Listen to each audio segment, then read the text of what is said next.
being patient with us out of closed session. Welcome to the Atwater City Council meeting for August 27, 2018. If you will please all rise for the Pledge of Allegiance and followed by invocation by Chaplain McClellan.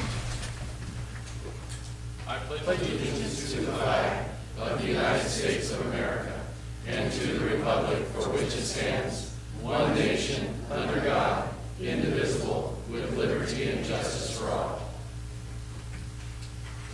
Our Father, as we approach your throne tonight, we're so thankful that we can.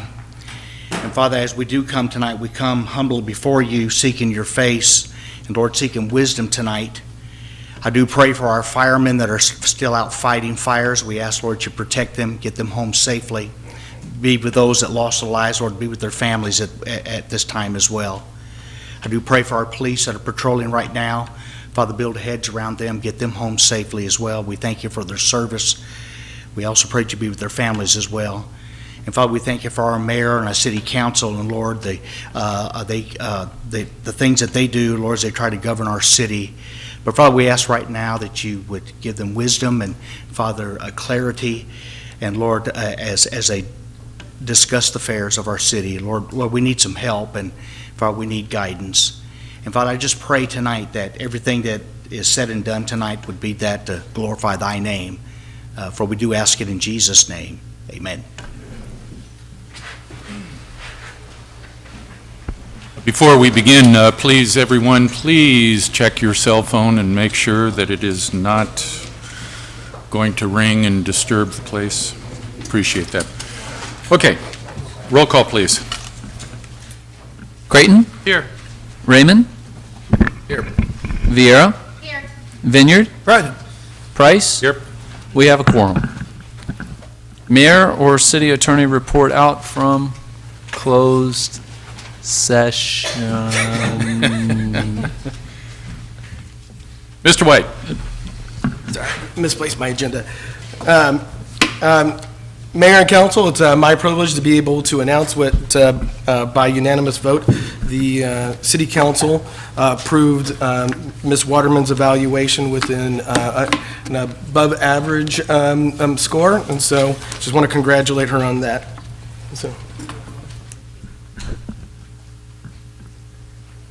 Okay. Oh, No, that's okay.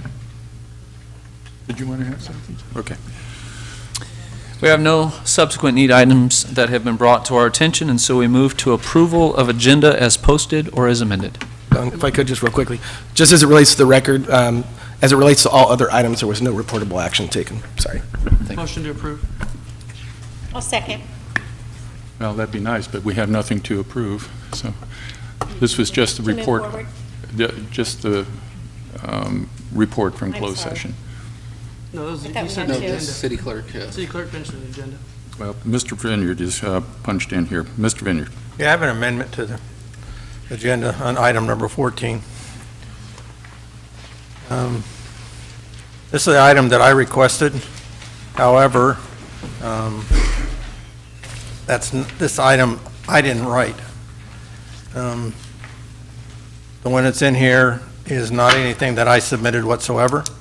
So I would like to amend this and pull this item that's in here out and replace it with the actual agenda item request that I submitted, which I have 30 copies of.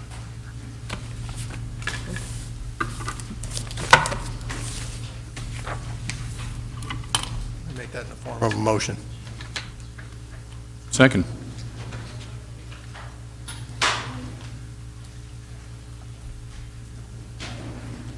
Comment?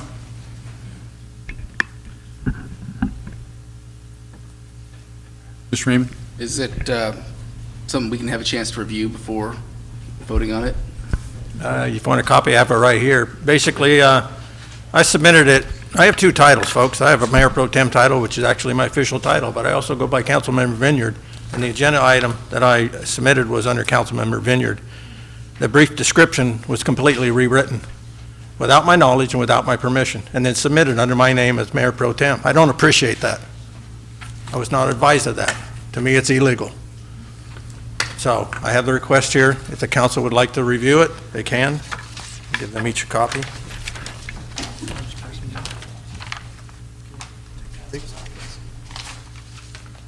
Read it. I can read it for the record. I got 30 copies if some of the public would like it. If I can read it in the record, I would. Vice Mayor, with your permission, any of your extra copies we put in the back so that it can be made available to the That's public. fine.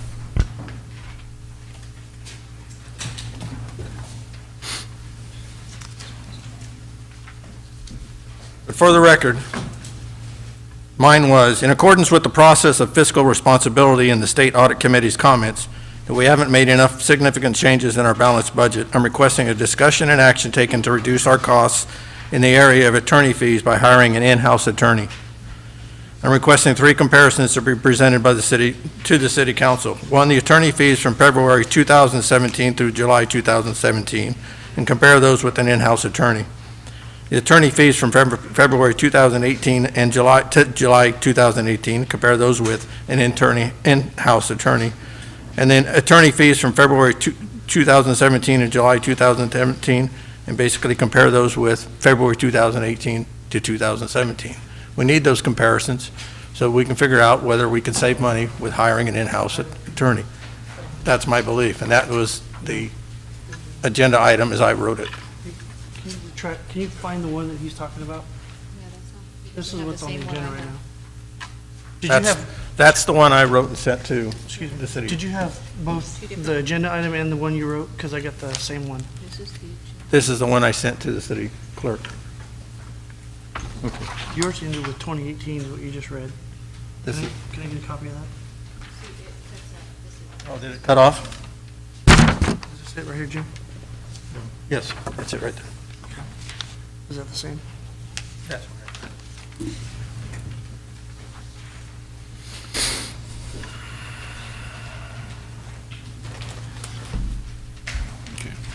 Mayor, in the interest of time. Yes.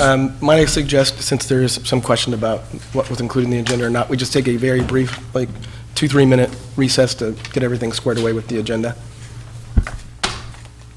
Okay, okay, because there's other things that are going to come up as well. Okay. We'll take a couple minutes here, folks. Bear with us.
So there is motion and second. Any other comments to this? Call for the question. Creighton? Yes. Raymond? Yes. Viera? Yes. Vineyard? Yes, Price? Yes? Motion passes. thank you. Okay.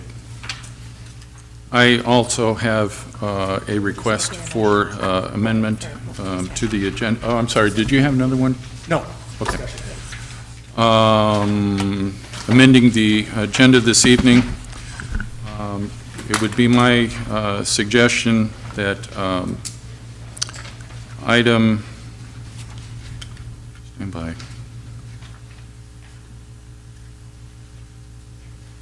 Item number 13 be removed from the calendar this evening, and with a,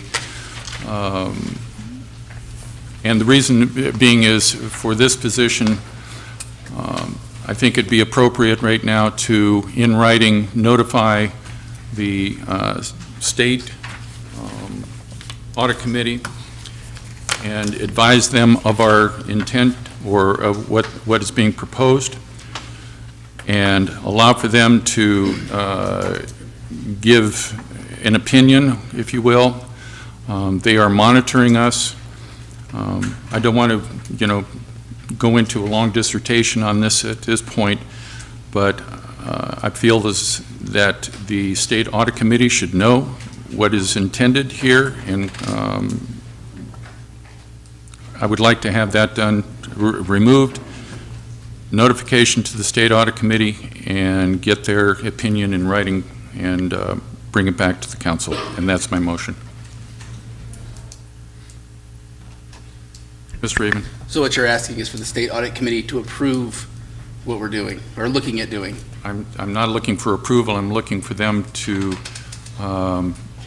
state whether or not, in their mind, that this is an appropriate individual to fulfill this position. Their history at the State Audit Commission, or the State Audit Committee, whatever it is that when they look at positions such as this, that they are looking for a high level of qualification and what have you, and that's my concern. And if they are going to not give an approval but an opinion is what I'm looking for.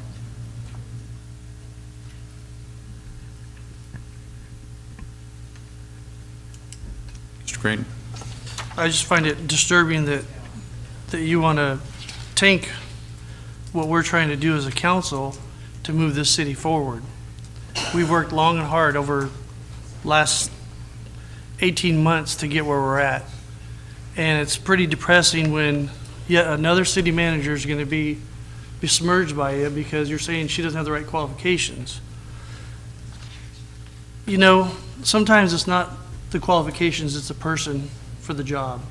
And Lori's done nothing but example Okay, well, of excellence and moving the city forward. Mr. Creighton, I'm not looking for And also- debate on this. Let me finish. Let me finish. Let me You're just, gonna let me finish. what I'm going to tell you, The state is not going to, let me just tell you, Point of order. the state Point- is not going to decide how we run the city. We run the city I ourselves. am not suggesting that. Mr. Vineyard, your point of order? And we don't have a second on this yet, so there's really not supposed to have any discussion on. Thank you for making that point. So if there's no sufficient second, then we'll go ahead and entertain this on the agenda. I'm not asking for the state to go and decide for us anything. I'm asking for an opinion, not a decision. If there's not a sufficient second, is there any other items for discussion as to the agenda? If not,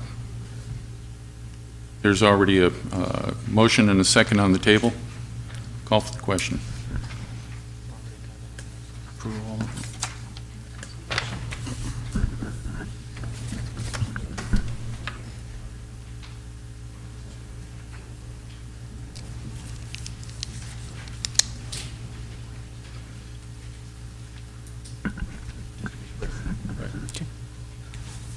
Okay, so Mr. Creighton and Ms. Vieira We're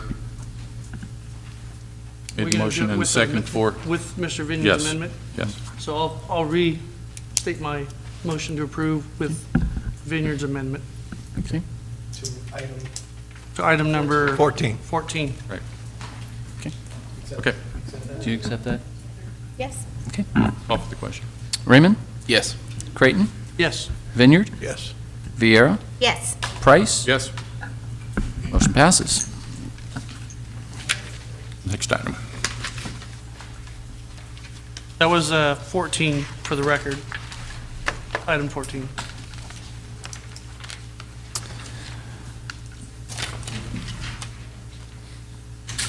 Comments from the public. At this time, any person may comment on any item which is not on the agenda. We request that you state your name and address for the record. Action will not be taken on an item that is not on the agenda. If it requires action, it will be referred to staff and/or placed on a future agenda.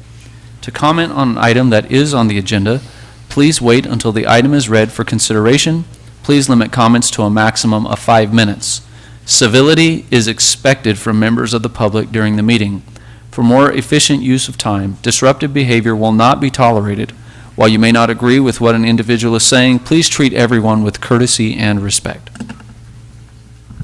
Okay, so everybody's clear on the rules still, right? Or do I need to restate them again? Okay. Okay, anyone wishing? State your name for the record, please. Mr. Mayor, members of council, John Reese Christensen, retired Chief, Atwater PD. I live at Juniper Avenue. I am a citizen of the city of Atwater. The city of Atwater has 6.2 square miles and a population of 29,270 as of 2016. Your police department has 24 working officers in the patrol division. If you lose the police department, as some people on this council seem to want, your law enforcement will be given to the sheriff's department. Merced County has 1,979 square miles, a population of 268,455 souls. Merced County Sheriff's Department has a total of all employees, 110 people. That includes dispatch, jail personnel, patrol division. They have 22 vacancies.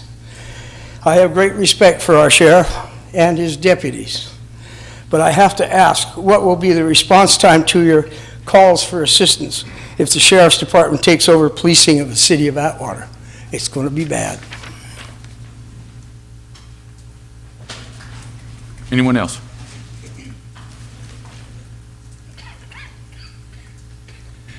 Mike Akers, business address 1199 Atwater Boulevard. The audit committee didn't do the city of Atwater any favors at their last meeting. The auditor said that the city has not shown much or any improvement. At one point, the auditor made a comment regarding the high cost of attorney billing. The auditor made a comment that an in-house attorney might better serve the city. Here we are again. The city attorney has billed, as of this date, $330,000. Thus far, it's around $70,000 per month, which was without the August billing. Who knows how much that'll be? At this rate, the city will be the taxpayers of this city will be footing between $500,000 to $600,000 by the end of the year, or pushing $1 million. We pay $75,000 to RGS for Kendall Flint, who is the advisor to the city to help us administer. And now she's going to allow the individual being appointed to the city manager slot. Is this where are we getting our money's worth here? We're paying 2 police chiefs, so the sum of approximately $25,000 a month, give or take a few $100s. One's been on admin leave for 7 months, as we all know. That's a resonating theme here. The attorneys White and Deborah Vieira told staff that they had no reason to terminate Chief Joseph back when this first started, or 5 officers would quit. Well, my opinion is let them quit. The police academies are full of young people looking for police jobs, and if they're going to quit, let them go. They're not expendable. When the interim city manager John Bremmel left this city, he left it with a balanced city budget with $250,000 in surplus funds, and Mayor Price on the videotape had him put $50,000 into a reserve fund. Where did that money go? Doesn't take long to figure out where it went. As of this month, the taxpayers of this city will be, by the end of this year, taxpayers of the city will probably be close to $1 million in unnecessary expenses for attorneys, or attorney fees, and the gang of 3 at the end of that.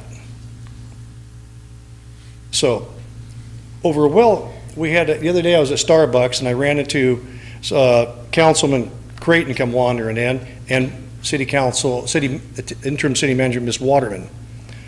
And then during the conversation with Ms. Waterman, who I will say I like Ms. Waterman, I think she's a very nice gal. I asked her if she needed a cup of coffee. She said no, Paul had taken the coffee. They were coming back to the City Hall to discuss the agenda. Who else was there? Was there a city attorney there? Was Ms. Vieira there? Was Mr. Raymond there? If so, then you have a Brown Act violation or a serial meeting. I'm just asking this question as to who else was there.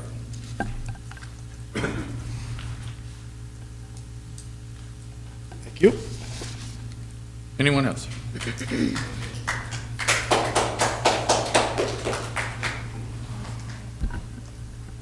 Eric Lee, 1199 Atwater Boulevard. Since Darren McDaniels went to Sacramento and has pretty much guaranteed we're going to get more water, is it possible that we might start greening up Atwater a little bit? Looking pretty dry. Used to be we had ordinances regarding landscaping for commercial businesses in town. I think those have been put on a shelf somewhere because the prime example is Circle K on Atwater Boulevard and Schaefer Road. I mean, I'm certain that nobody's really proud of what that looks like. Among other places around town, I think we need to start really focusing on some of those areas.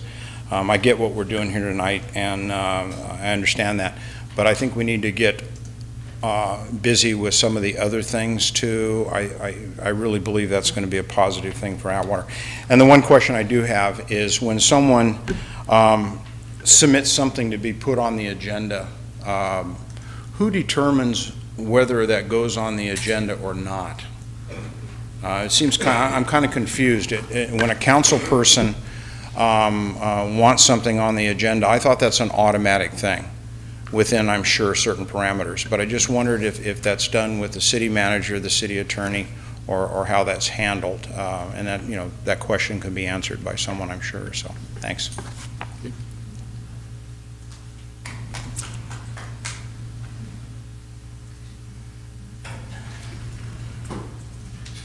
Barbara Reese Christensen, Atwater, California. Mr. Mayor, council people. I am speaking as a concerned citizen, wondering what the heck is going on. The gang of three, Paul Creighton, Bud Raymond, and Cindy Vieira, went to Sacramento on October 2017 and met with the firm of Churchill White. First, the mayor and Vineyard were not informed of this meeting. Second, White was hired as permanent city attorney on May 14th this year without any law firms competing for the position.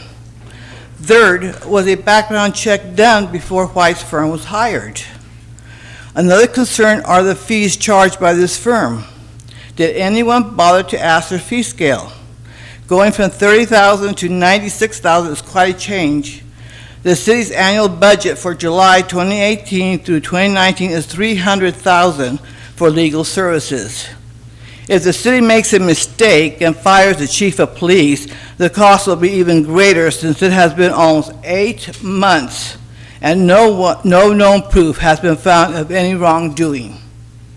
The following are excerpts from the June 3rd, 2018 Dixon Independent Voice.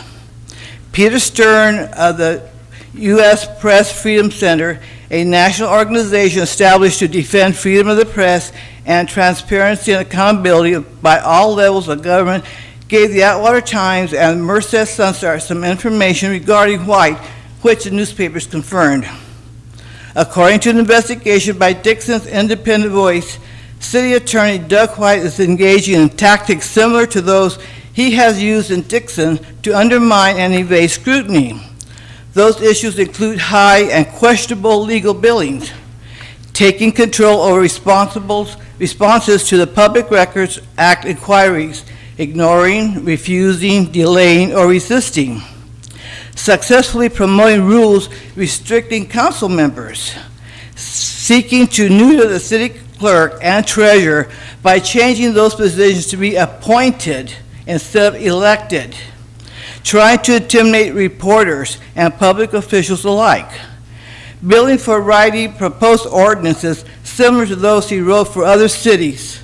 In Atwater, White charged for a marijuana ordinance at a cost of nearly $10,000, largely based on those written for Dixon. The Atwater one was redo of the ordinance done by the former city attorney, also orchestrating the removal of a popular police chief.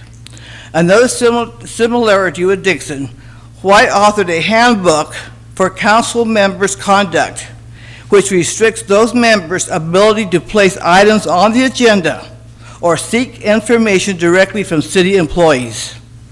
Now another, now quoting from the Atwater Winton Times July 19th article, the Gang of Three motives have been very clear since they took office. 1, get rid of Scott McBride as a candidate for the new city manager. 2, get rid of the city attorney. 3, hire a city manager that they could control. 4, have the city manager get rid of the police chief. 5, hire a new city attorney who would carry out their policies without question. 6, shut down any negative response from members of the city staff. I encourage people to read the June 3rd, 2018 Dixon Independent Voice article and the Atwater Winton July 19th article.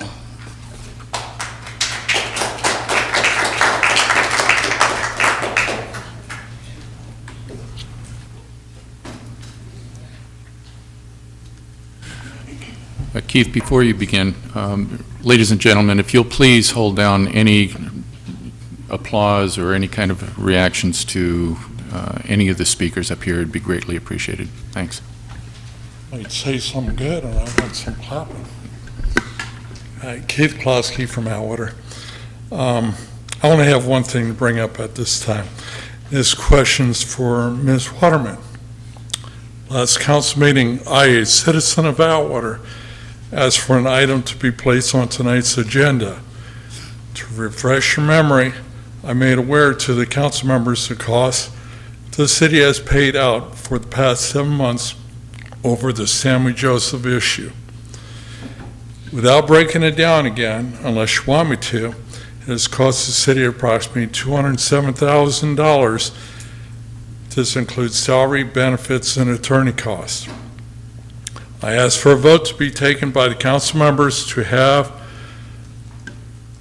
Ms. Waterman to instruct Mr. White to wrap up this investigation. I made this request on record, and I would like to know from you, Ms. Waterman, why as a citizen of Atwater who's lived here over 45 years, you would not place this on the agenda? Just what is your criteria to have something placed on the agenda?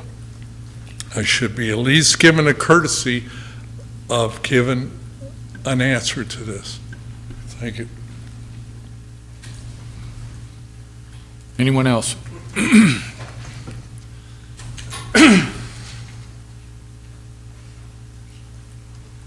evening, Linda Dash, Atwater. You know, I've sat in the back and I listened to the numbers that were flying around the room about how much this has cost our city, for our city attorney, investigations, consultants, many thousands, hundreds of thousands of dollars, paying two police chiefs. And you know, our employees have not had a cost of living increase in I don't know how many years. I mean, something that's worth it. I think I heard something about, I don't know, this didn't come from but I heard a 2% and then a 3.5% more in their insurance. So it was just kind of like a slam and then a stab in their back.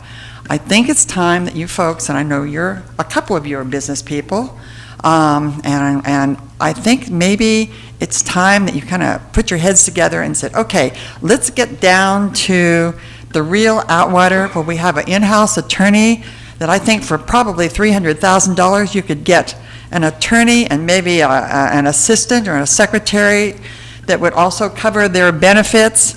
Let's get real about it. Forget about all these lawsuits, investigations. Get back to the good old Atwater I think we all remember. And maybe things would be more pleasant in our town.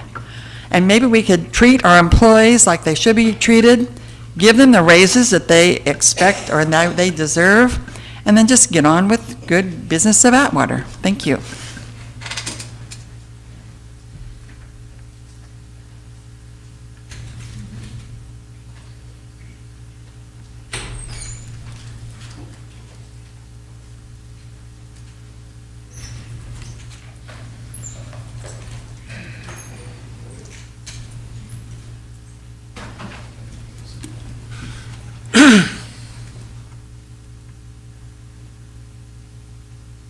Good evening, Mayor, Council. Frank Johnson, Modesto, California. Some ask why I come here from Modesto. The reason because I've been asked to come here by Atwater police officers, city employees, and many residents to speak about the need to expose and end the corruption in this city. These people have lived and worked here and are in great fear of retaliation if they speak up for themselves. The Petro Joseph mob still has substantial nefarious influence and power and retaliates against anyone that opposes it through its allies in the city government and local fake news. And you know I'm not talking about the Sun Star. I would like to take this opportunity to compliment Merced Sun Star on its recent and fair objective reporting. Ever since the Sun Star called for the mayor's resignation on the heels of his bullying and running off 2 city managers and his shooting spree at the airport, the Sun Star Atwater reporting has been outstanding. This is in sharp contrast with the fake news Atwater Winton Times, which has proven itself to be nothing more than a Pedro Joseph propaganda mill. Maybe its reporter and editor should move to North Korea or Russia, where their style of one-sided fake news propaganda would be more appreciated. Mr. Johnson, please. Excuse me. Are you interrupting me? I am for the moment. Your time will be restored. I'm just asking you to please speak with respect and to have a little bit of decorum here during your comments. That's all I'm asking. You didn't tell that to the lady that got up and called the Gang of 3 by name. I didn't even mention a name. Your time is restored, Mr. Johnson, if you wish to continue. Will I be interrupted again? Mr. Johnson, your time is restored if you wish to continue. Oh, I'm going to continue. Okay, please do. The mayor doesn't want me to talk about the evidence room because he says it is an embarrassment. Well, an embarrassment is an understatement. It is a huge scandal, and the Joseph and Pedro mob is directly responsible. Maybe the mayor has the whole inside scoop from the secret lunches with Joseph and Pedro. By the way, it would be fair to say that this mayor has more baggage than an international airport. I advised the council in my letters almost 2 years ago about the alleged missing guns and cash after the former code enforcement officer came forward with his information. Yet nothing happened until Art DeWort got here. An evidence audit is standard procedure when a new chief takes over. Yet Pedro didn't do it, an audit, and when he took over, neither did Joseph. How convenient. Now we learned that the woman, I won't mention her name, who was in charge of the evidence room suddenly quit. Yes, I know the fake news tried to whitewash this story, but our sources provided us with the real scoop.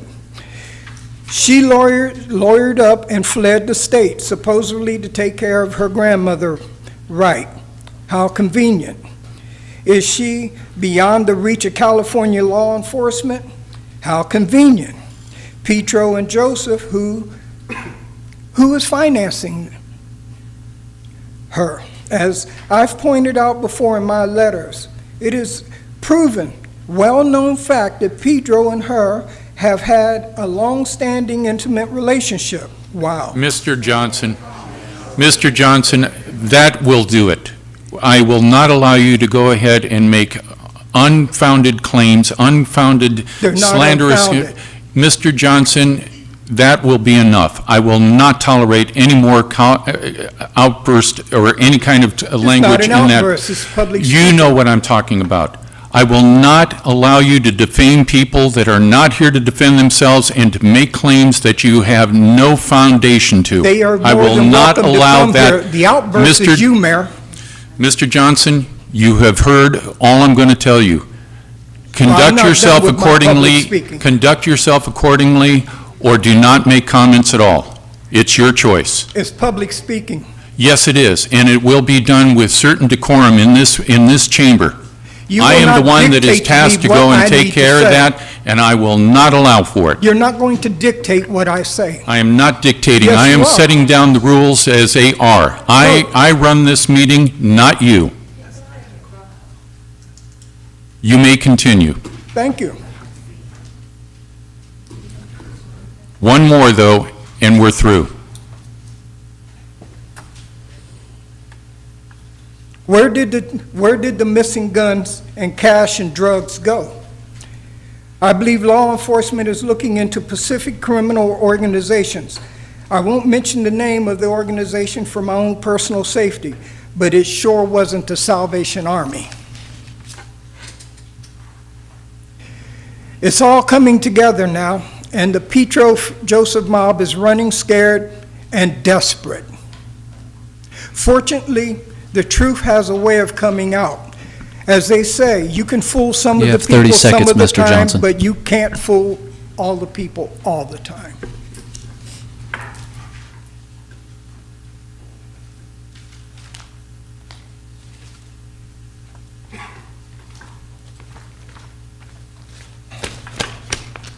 Thank you. You're welcome.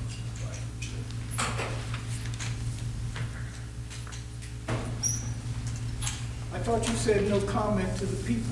I'm still dealing with public comment. Time has expired. Thank you. Danny Hernandez, 1904 Canal. I want to start out, by saying that last meeting, it was really tough to sit back there and listen to Mr. Jim Vineyard, James, a neighbor down the street from where I live, with his decision to quit with the PD as a volunteer,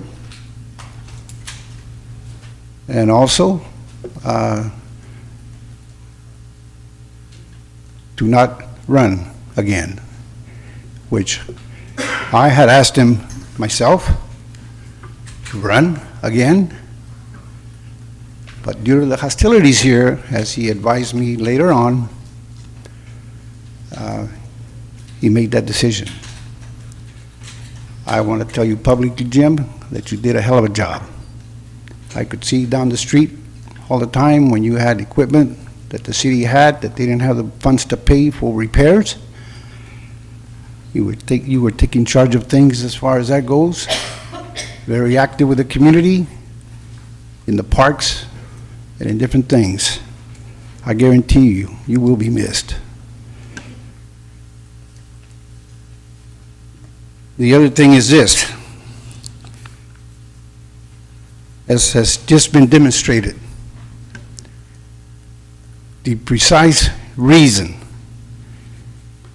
why this business of going after an individual that prints the paper of what goes on in this meeting, and I will name her, Beverly, is way out of line. There is no one else, most of the time at these meetings, that can record what goes on according to the information that she gets. We're not in DC here. We don't have an abundance of information from different people. And it should be thought of before somebody comes up here and starts beating up on her, you know, as this guy just did. Now, for whatever reason it is, he seems to have some pleasure of coming down here and just beating the hell out of everybody here in Atwater. Whether it's a councilman, or a policeman, or whatever it is, another citizen. And I think it's time that this individual be run out of town. Because I think the most of the population here in this city that listens to this has had it. I have had it. And as you well know, I got to measure my language right now, otherwise I would have walked up here. But I just want to tell you that this business of berating and beating up on the writer of the Atwater Wind Times, for whatever the reason you think is right, maybe you ought to talk to her as opposed to what happened here in January when there was going to be a silence from the city council for 30 days. That was in the paper. Why would you want to be silenced for 30 days as to any information coming from any councilman here in this city? It's not necessary. We know who did this. I think everybody read it. So I don't think there's any need for that. Everybody in this city wanted transparency when they got a new council back in 16. And up until today, we've not gotten it. So I hope you change. For those of you that are going to be left, and to my friend Jim, have a nice retirement. Anyone else?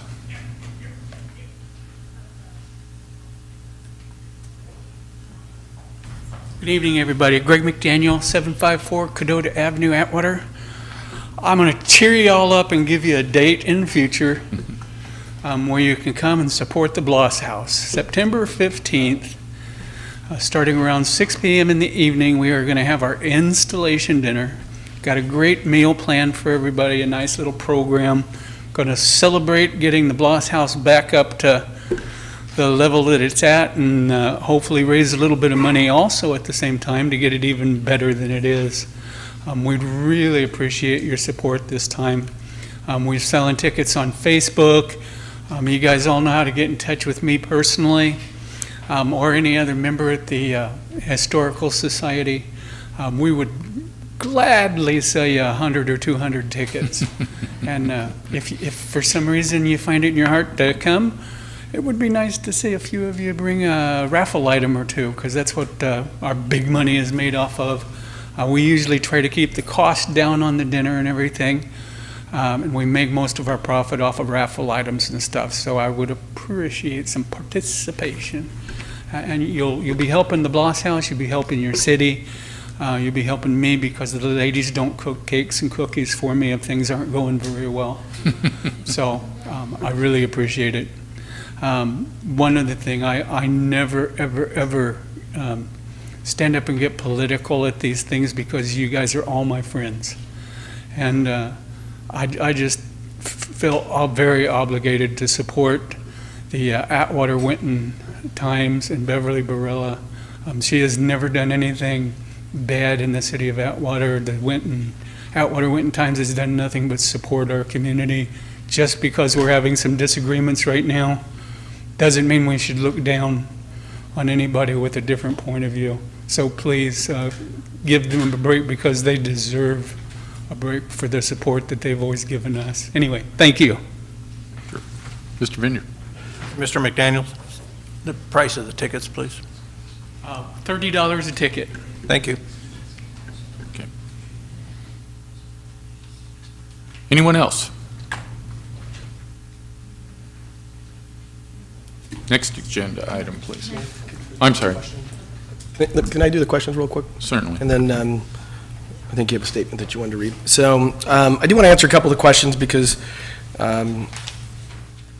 so I think Mr. Lee's question was when a council member requests something to be put on the agenda, who decides? I'm hoping to get a nod to say that that was an accurate depiction. That was Keith. Oh, Keith, no, that wasn't Keith, as the other, Yeah, Keith Pulaski. okay, anyway.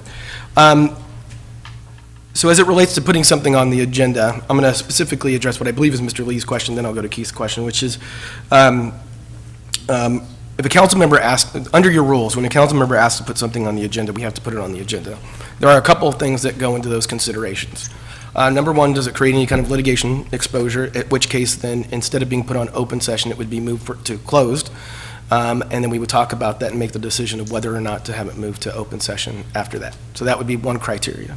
The second criteria is whether or not we can meet the noticing requirements based off of when it is given to us. So we have legal requirements that we have to hit. Sometimes things have to be noticed. Sometimes the requests have to go through Planning Commission or another, CDRC before they come here. So that's a consideration as well. So can we hit our legal requirements, or do we functionally, institutionally have some other mechanisms through that we have to go through? And then the third question is, based off of when we receive the request, is there enough time for staff to adequately prepare a staff report for that time? Generally speaking, that should mean that there's very rare circumstances where you'd miss more than one meeting. So let's say somebody puts it in a request a couple of days ago. Even if our agenda couldn't go out, it might not be enough time for the staff to actually put together a staff report on it and to put it on an agenda, so it would be moved to the next agenda. It would be very few times I can think of where it would go more than one agenda. In fact, we had 3 requests from council members for this upcoming agenda, and every single one of them was placed on this agenda, which would have been the agenda following when they were made the request, at least to my knowledge. So now hopefully that answers that question. So it relates to Keith's questions, and this comes up, and I think I've answered this, but I'm going to try to answer this one more time to see if this will clarify it. Citizens do not, in and of themselves, have the ability to place something on the agenda. Both the city attorney and the city manager have the ability to do it, as well as council members. That doesn't mean that when talking to your council members and/or your city manager and city attorney, that those things can't be taken into consideration. If that's a policy you don't like, then that's a rule that could be potentially changed. But there's good reasons to have those rules and to have them in place. As it relates to the Sam Joseph instance, I think we've said this in the past, and I will reiterate it. We can't comment on it, and because it is an internal personnel matter, it is not something that will play out in the public. When the time comes for whatever decision is made, I'm sure people will be made aware of it. But we legally, under employment laws in the state of California, can't have this be some kind of public display. There are employee rights that are in regard, and so there is no way to put an agenda item to go over an investigation that's not yet complete, for a report that we do not yet have, and for a decision that has to be under state law done, and this decision would be made by the city manager. So the law specifies a very specific process, so I don't know if that I can be any more clear. There is not an avenue for there to be public comment on what should, I mean, you can always talk about what you would like to have happen. Just understand that you would be doing that in a way that you don't have full, all of the information, nor will you ever be able to be given all of the information unless you're elected to the city council, at which time you'd have the ability to review those types of private personnel files and information. I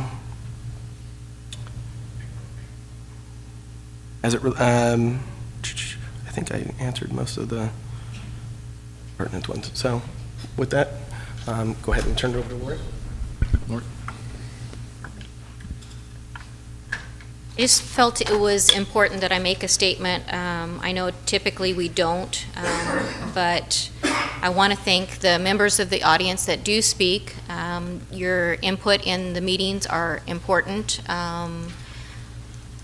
I know that we give weight to your thoughts and appreciate your willingness to share them with us, but I believe that it's what's being said needs to be addressed.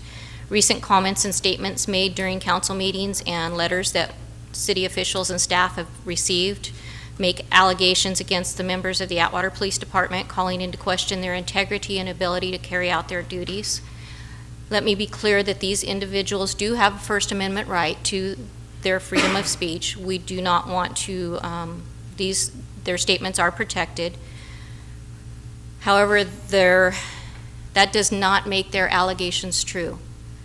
We take all allegations of misconduct seriously, and to the extent that the necessary information regarding the allegations, we look into their claims. Chief Bessinger and I have worked very closely at making sure that the occasions that if anybody wishes to lodge a complaint against any employee, whether it be a police department employee or any other employee, that there is an avenue to take that process, and you should direct those complaints directly to us.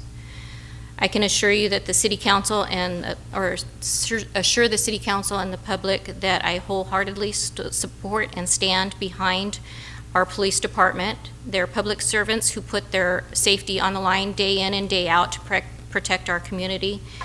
And I believe that they're working together, rebuilding their department, and the destructive comments continue to stir the department up. So we need to continue to support each other. While we welcome the public's input, making insulting comments about their current or past city employees does not improve our community. It only further divides us. So we should each do our part in pushing aside the infighting and get the business of improving our city at hand.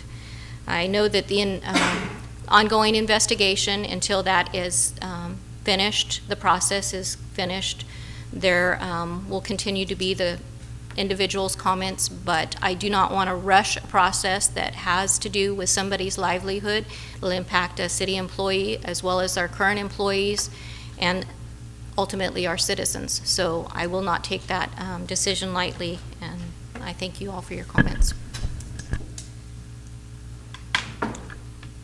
Next agenda item. Ms. Fiera. Yeah, I just wanted to kind of do some statistics. I've spent some time this week, and it might kind of bring light to the, I think, Gang of Three, Mr. Akers is what we were called. Over 82% of all the votes done by this council since the last election were a 4-1 or 5-0, leaving less than 20% of more of a minority vote. So even though it may appear that there is a huge division, we work closely together, and we may not all have the same vision, but as you can see by these statistics, the majority of the time there's compromise. And if anybody out there, I know I'm looking at a whole audience tonight, and I think 3 or 4 times tonight we've been referred to as a gang of 3. I've never received a phone call or a question from anybody in this audience that I didn't return, that I didn't sit down and have a cup of coffee, or if you had a question about my motive or the way that I viewed something, I never told anybody no. I've more than one occasion stood up here and on Facebook, on any public place, said, here's my phone number. If you have a question or you want to speak to me about why I vote the way I vote or why my views are a certain way, then I'm very happy to meet with you, to any citizen. That's an obligation, and I'm happy to meet it. Also, it came into question about a meeting that Brian, Paul, and myself, the Gang of 3, had at Churchill White's office in October.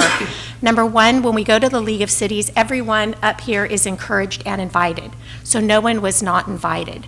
There was never a time when the 3 of us council members visited Churchill White at the same time. We were simply invited there as like we went and had snacks, and you meet the people. They're all over Sacramento. There's dozens and dozens.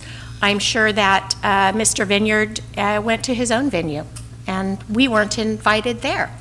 When I put on the agenda to bring in Churchill White, I'm one person, and just like Mr. Vineyard said tonight, we have the right to put on the agenda what we want. That was my decision. I've brought a couple things to the agenda. As a council member, I have that right.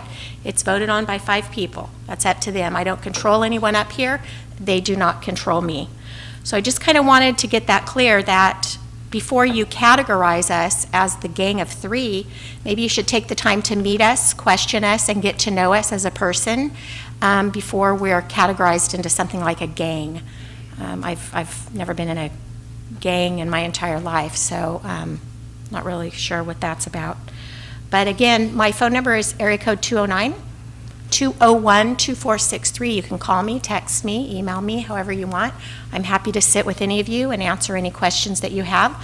I'm happy to listen to your comment and your concerns about the city, and I would welcome your input.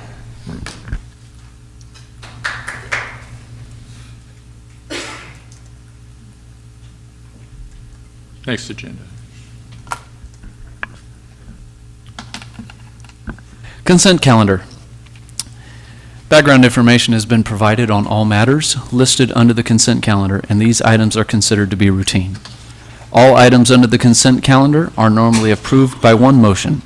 If discussion is requested on any item, that item will be removed from the consent calendar for separate action.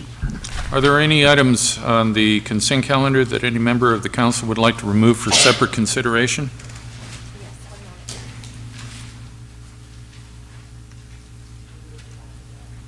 Motion to approve.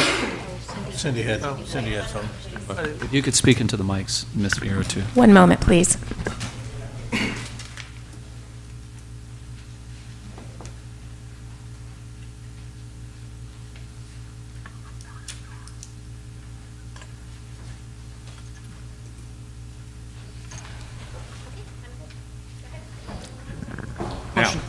Motion to approve. Second.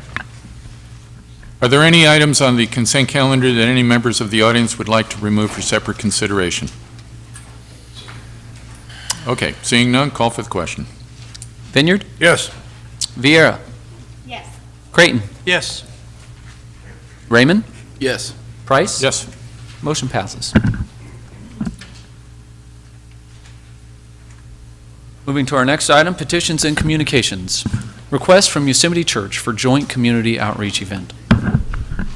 Is there a representative from Yosemite Church here this evening? Hi there. I've been working with Don from YC on this project. He was supposed to be here. I don't know what happened. This is a movie in the park. He wants to do a joint effort with the city of Atwater. He's eventually going to get the school districts involved. So he was just asking for your permission. Yes, he had approached me as well, and Okay. I told him I absolutely would support a thing like this. Okay, Mr. Creighton? Okay. Awesome. This is going to be good for the community. Yes. It's movies in the park, so we're getting back to community-based type activities, and super excited about it. Great job. Super excited about it, and we're going to have several of them. And this already went to CDRC too, by the way, and they, approved it to come to you. Mr. Vineyard? Were they looking for any assistance from volunteers, police department, cadets, or anything like that? Do you know? No, they asked for just some assistance with the street there on 3rd Street, just to maybe put some blockage up there, or... So they want to block off 3rd Street? Well, no assistant. Okay. Thank you. Let's make it simple. If I can help Sandy out, they did not request any street closure for that event. But they would like the cops to come by and just patrol it, just to make sure it was just a simple request. Okay. Can that be accomplished, Chief? Yes. Thank you. Mr. Raymond? No, I think this is a great idea. Supervisor McDaniel and I have been actually, trying to figure this out for a couple of years, and we've never been able to make it happen. So I think it's great that you and YC have been able to come up with this. Oh, and yeah, they've been doing them at the community center. They've done 2 there. So, and that's going good. So they're doing them like every other month at the community center, and then they went to start the parks.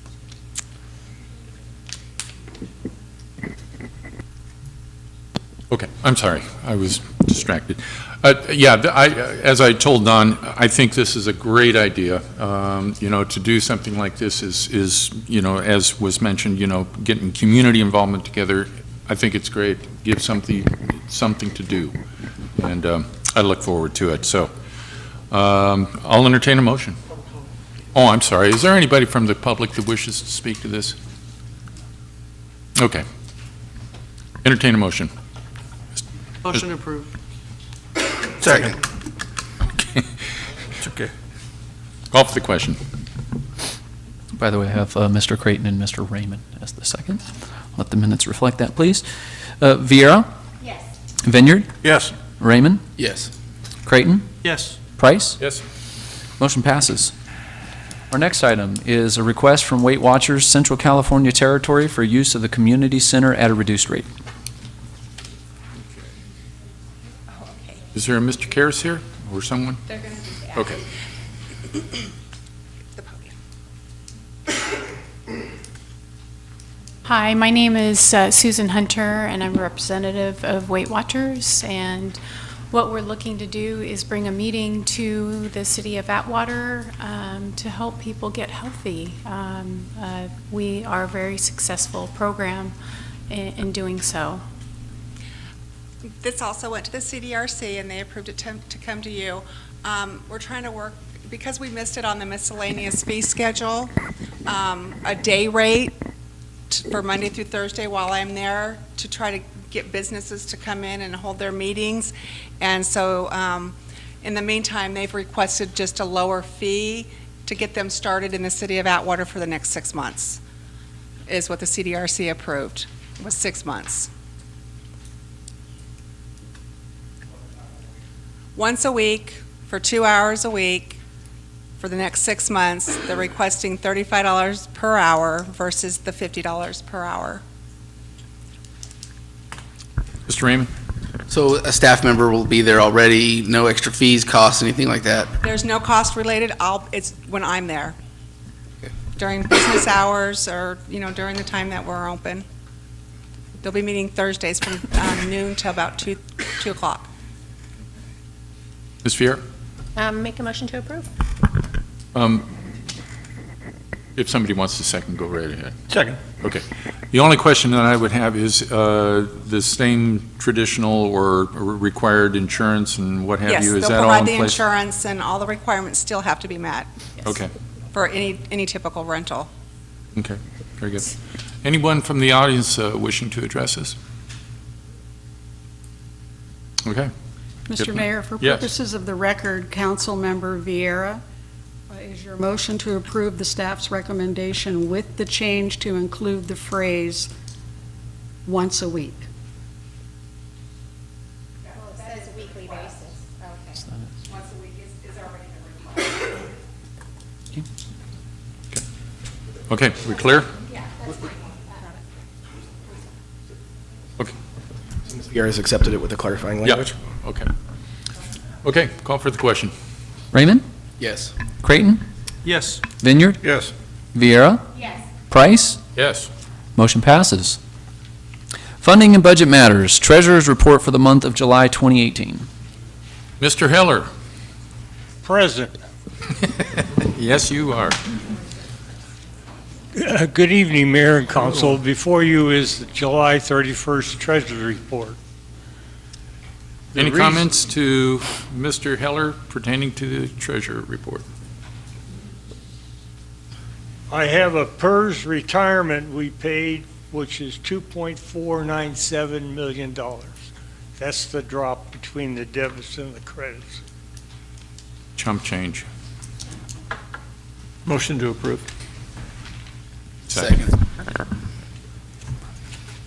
Anyone from the audience wishing to address the treasurer's report? Call for the question.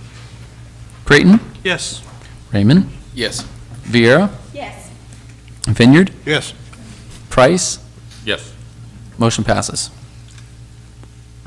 Interim city manager reports and updates, and we do have to make a change for legal purposes, and that is item number 11 has to be pulled.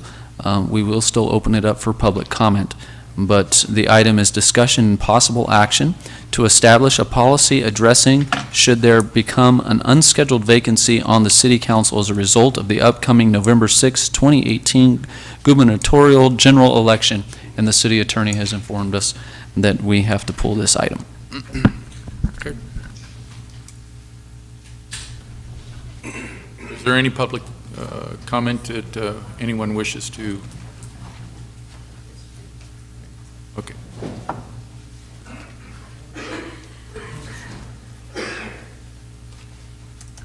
For clarification, would the appointment, if that's the route that the council goes, would that be district, or would it be someone at large? So, one of the things I like to do is not speculate on things that haven't even happened. That being said, so just so we're all very, very clear, because I want to be responsive to your question, any seat that's filled is on the basis of the one in which it's elected, meaning that we have a rolling grandfather period. So if a at-large council member seat becomes vacant, for whatever reason, it would be filled on an at-large basis. If a district seat is vacated, for whatever reason, then that has to be filled from within the district. So you take the underlying method of election and apply it. And that would be voted on by the council, correct? So one of the reasons we pulled this is the government code already prescribes the process that you have to go through. You have 60 days to make an appointment of someone. If the council can't come to a consensus, then it automatically defaults to a special election. And you don't have a choice irrespective of cost.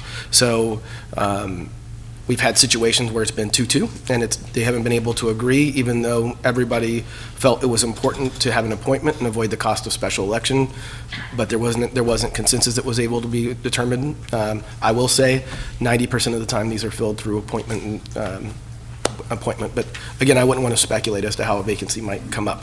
Okay, thanks.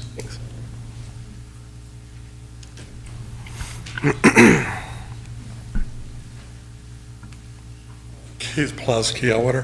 One question. This will go back to a discussion. Will it be put back onto agenda so we can have comment on it at a later time? No. No. No. Meaning that this item is already dealt with in the government code, so we don't need to have our own code to deal with it. The method through which somebody is appointed, if there's a vacancy, is already prescribed in state law, and we're a general law city, so we have to follow those guidelines. And it is, while I'm simplifying it, it's effectively the process I just laid out. You've got 60 days to appoint somebody, and if you don't appoint somebody during that time or call for a special election, then it will go to a special election, and you'll have to absorb those costs irrespective. There is no choice, and you're not allowed to prescribe another method other than what's laid out in the government code. All right, thanks. And that's the reason it won't be coming back. Anyone else? Next item. Oh, Mr. Hernandez. Oh, I'm sorry.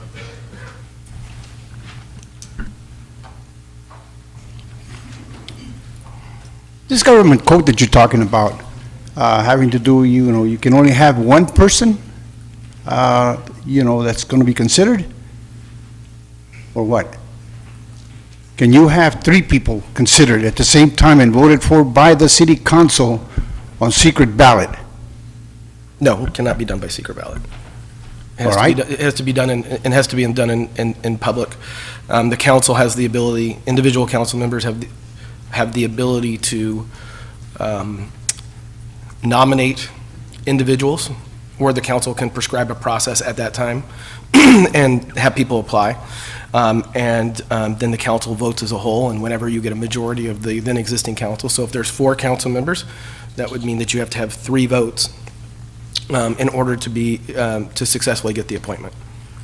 But I'm talking here about, you're not going to have the vote during your meeting before you come to the city council. You have to do it publicly here in the... Absolutely. In this Has year? to be in public. Absolutely. has to So be you done in can public. have as many as 3?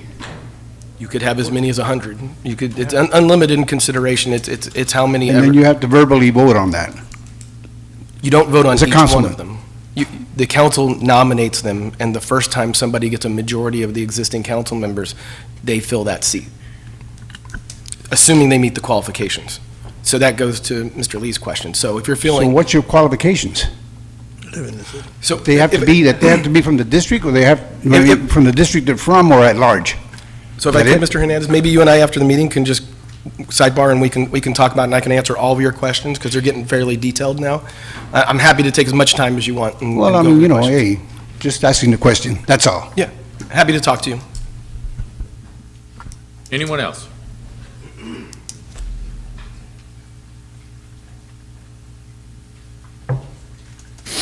Gabriel Santos, 3391 Shoreline Drive.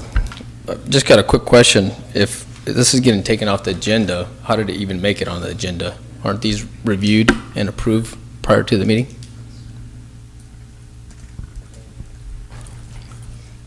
So Tom Hallahan, who attends the office hours, so that when they go over it, was taking his son to college, and so legal wasn't in the staff meeting for the week before when they create the agenda. So we saw this when it came up in publication of the agenda, so we came to that attention at that time. They also, it's not on the electronic version online too. They did pull it from that, but they already printed it. Anyone else? Okay, next time. City Attorney reports. Resolution adopting City Officials Handbook.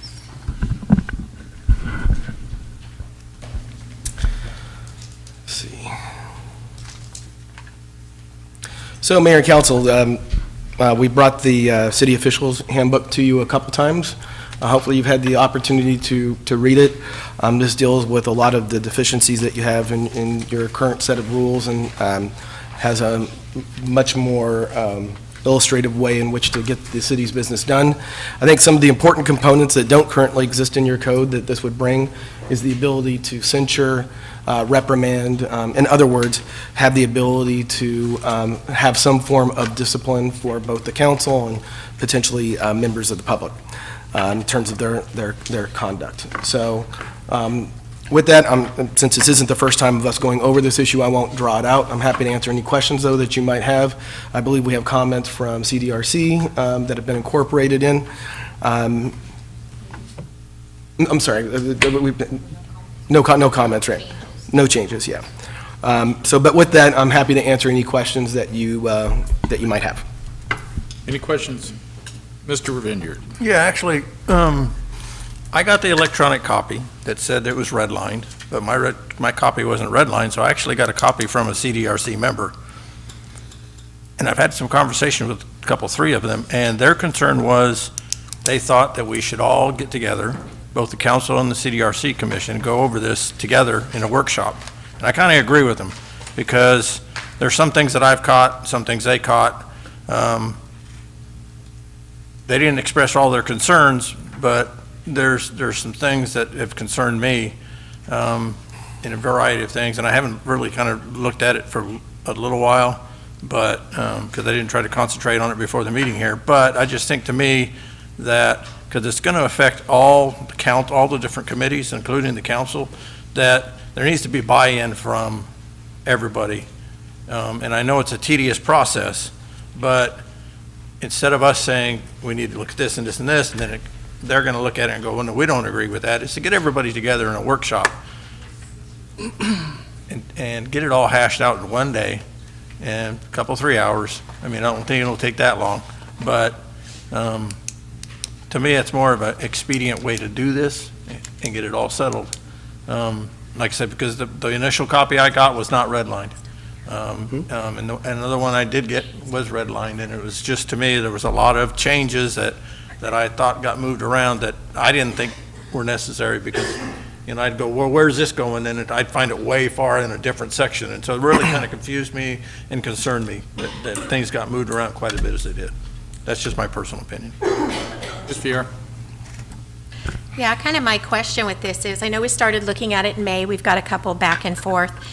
If this is something that is adopted, it's not written in stone, we can come back and amend it, or is it amendable, or what is say that we go ahead and adopt it, and then later, the next council or someone brings to our attention, this needs to be changed, or, because from my understanding right now, the majority of this just came from League of Cities, it's something that most cities are using, it's a very common.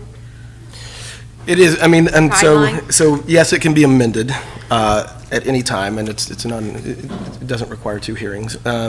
So So that can be done at any time. I wouldn't say, I would say much of it is based in the California League of Cities.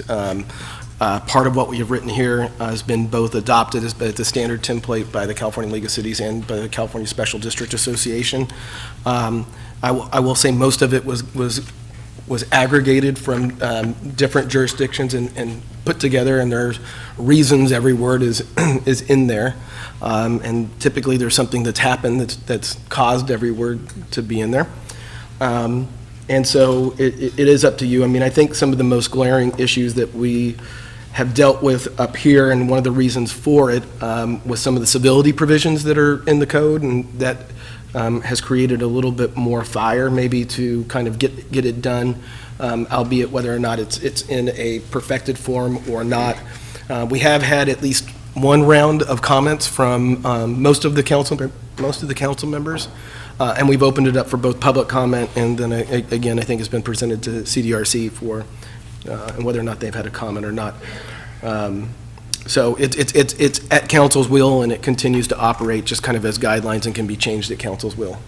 So when it went to CDRC, did it come back with recommended changes, or there were no changes recommended? So I can comment to that, and actually, the only couple ones that had comments are actually here tonight, so if they want to voice their comments, or if they want me to read them, I can do that. Okay. I have a set of the draft minutes. So mostly, they recommended having the joint meeting. They didn't make any changes or corrections, but their motion was to have a joint meeting. But Mr. Lee, Mr. Akers, and Mrs. Dash all had comments if they want to make them, or if they want me to read them.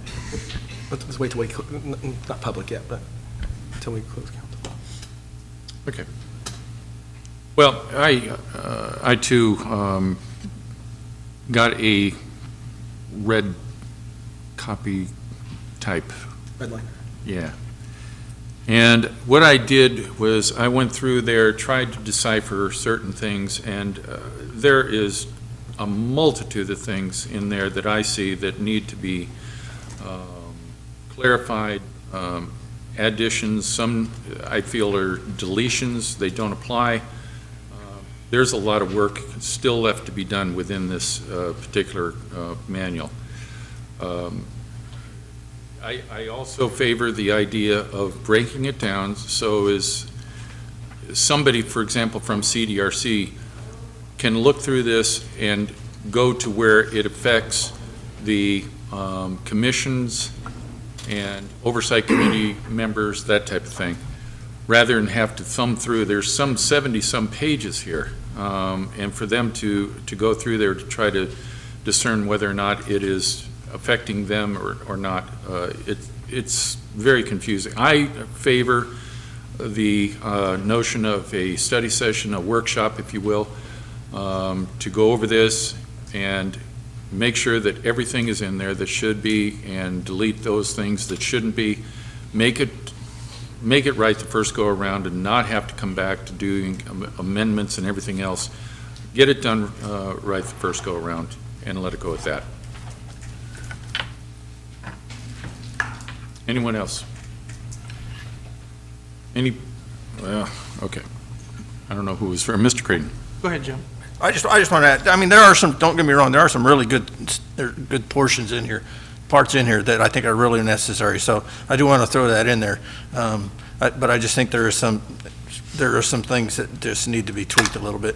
And I'd like to do it as a whole group, so that we're all on the same page and we're all looking at the same thing and reading the same. So that's just kind of where I'm at. So thank you. I agree with everyone that everybody's input's desperately needed and important. However, we've been kicking this around since May. Before May. This document here that's in the agenda tonight. So, sometimes it's more important to have something that we can use as a guide than to just be freewheeling out there and not have anything at all. And I think Ms. Vieira said, it could be amended, it could be changed in the future.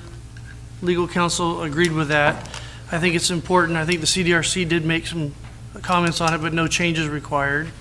That's what was just said a little bit ago. That's not true? No, they had. They were- comments, but not suggestions towards the handbook. Okay. So, you know, I'm not opposed to continuing this, but I'm just pointing out the fact that there's no end in sight. At some point, we need to adopt this and then move forward. Or, you know, this document's important. Part of the state audit committee, what they were looking for was some type of governance that we're bound by up here as council members. So we just don't freewheel left and right however we want, and they want us to stay between the lines. And this document provides that. The California League of Cities, which has great legal counsel and insight, and they have input from, you know, over 52 different cities contributed to this, that I think that we're pretty close to what we need here. They may not be perfect, but I think you guys should consider helping our situation. The state wants us to adopt something. And by adopting the League of California Cities handbook for the city would be a smart thing. That's all. Ms. Fiera? I was more inclined to, I didn't know that CDRC had requested a meeting again. I never got a phone call or no one ever approached me about it. If it's something that we don't want to adopt tonight, then I say next week. Let's get it done before the next meeting. We've had this since May, and like I said, no one's come to me. I've looked it over. I've given my suggestions on 2 different occasions to the attorney. We've brought it here, public comment. Now it's time to adopt, and here we are. So if we're going to do a joint meeting, I would move forward with that if it's done and ready to be put into motion by the next council meeting. We can't keep kicking it down the street. Okay, are there any members here? I know that there are CDRC members here. Ron, did you want to speak? Yeah. Ron Doherty, 2104 Dogwood Court, Atwater. When I left that meeting that evening, it was my distinct impression that we were recommending that we have a study session on it. And when I read the staff report here, well, first of all, at our last meeting, we didn't, for whatever reason, we did not have the minutes of that meeting available to us for whatever reason. So when we saw the agenda for this week in the packet for it, it appears to me in reading through the information that it's slightly misleading that the CDRC didn't have any additions to it. We didn't have any additions to it because we thought we were going to get together in a study session. That was my belief in it. So I want to make that clear. Anyone else?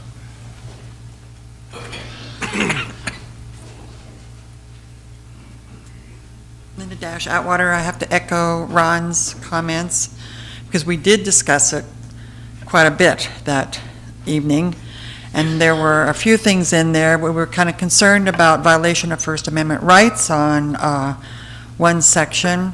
There were several sections that we were concerned about, so we were actually really trying to save your tails, okay, in requesting this joint study session with CDRC, City Council, and Measure H Committee. And never did we send it on its way without any changes. We had somebody, Lisa was not there that evening, somebody else was taking minutes, and I think Laurie was on vacation, she wasn't there. We didn't have a city attorney there, I don't think. Maybe wrong, maybe that was, but anyhow, we really felt it was important. We would think it's good to have a policy manual also, but it's a good idea to have one that you can actually enforce your rules.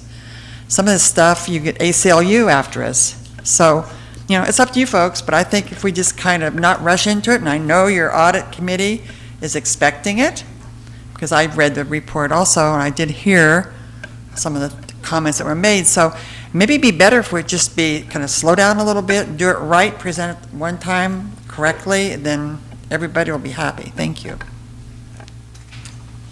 Anyone else?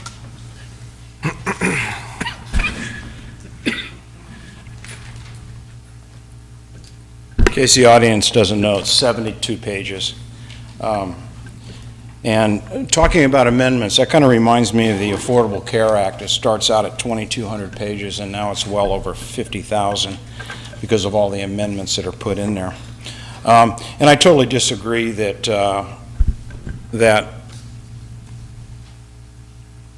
we should rush into this. No, we shouldn't. This is a pretty hefty document. There's a lot of things in here that need careful consideration. The last thing this council should do is say, well, we started this in May and it's, we got to get this done because the state auditor wants it done. I never heard that the state auditor wants a handbook done. I'm sorry. I think they want a few other things done besides that. One of the things that bothers me is a lot of passages in here. When members are asked the council's position on an issue, the response should reflect the position of the council as a whole. It sounds like an individual council member's opinions will be suppressed if they do not reflect the majority vote of the council. Is this taking away from the right to freedom of speech guaranteed by the U.S. Constitution? On an interview with the media, does that mean the person being interviewed cannot speak freely to the public? The other thing is liability that I think Linda talked to. A violation of certain laws and regulations by individual members of the council may result in the member being personally liable for damages which would not be covered by the city's insurance. Examples may include discrimination, harassment, or fraud. This section could be manipulated to target someone on the council because there is no explanation of what specific laws and regulations are being referred to that could be said to be violated. And there is no explanation of what constitutes discrimination, harassment, or fraud. Who determines whether there was a violation of a law or regulation, and who determines if it's discrimination, harassment, or fraud? The other thing is access to information. There are legal restrictions on the city's ability to release certain personnel information, even to members of council. Certain aspects of police department affairs, access to restricted or confidential information related to crimes, may not be available to members of the council.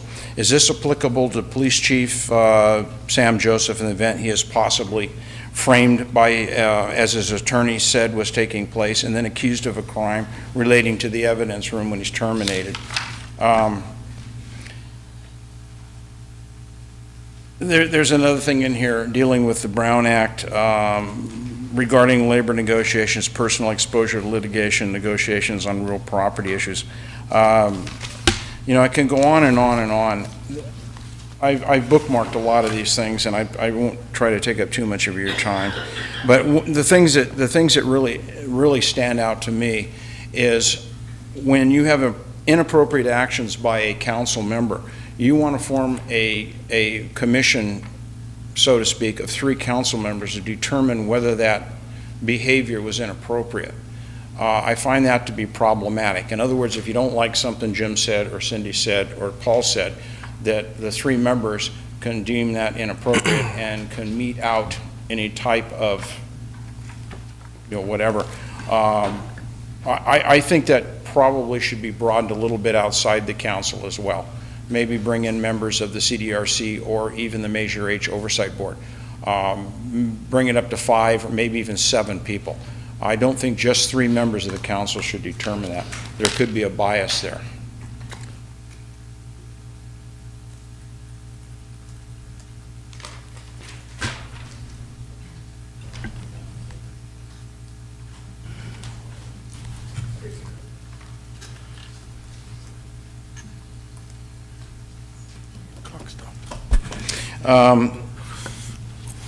The council is to work through the city manager in dealing with city staff. The AMC requires council members to work through the city manager unless simply requesting information from other staff members. That part, I agree with. That means that there's no direction to be given by council members of any kind. The problem is that some council members have already given direction. Maybe not purposely, but they have done that. So that's a real slippery slope there. How you approach an employee and what you ask or say to that employee. I think that has to be better defined in here as far as what a council person can do.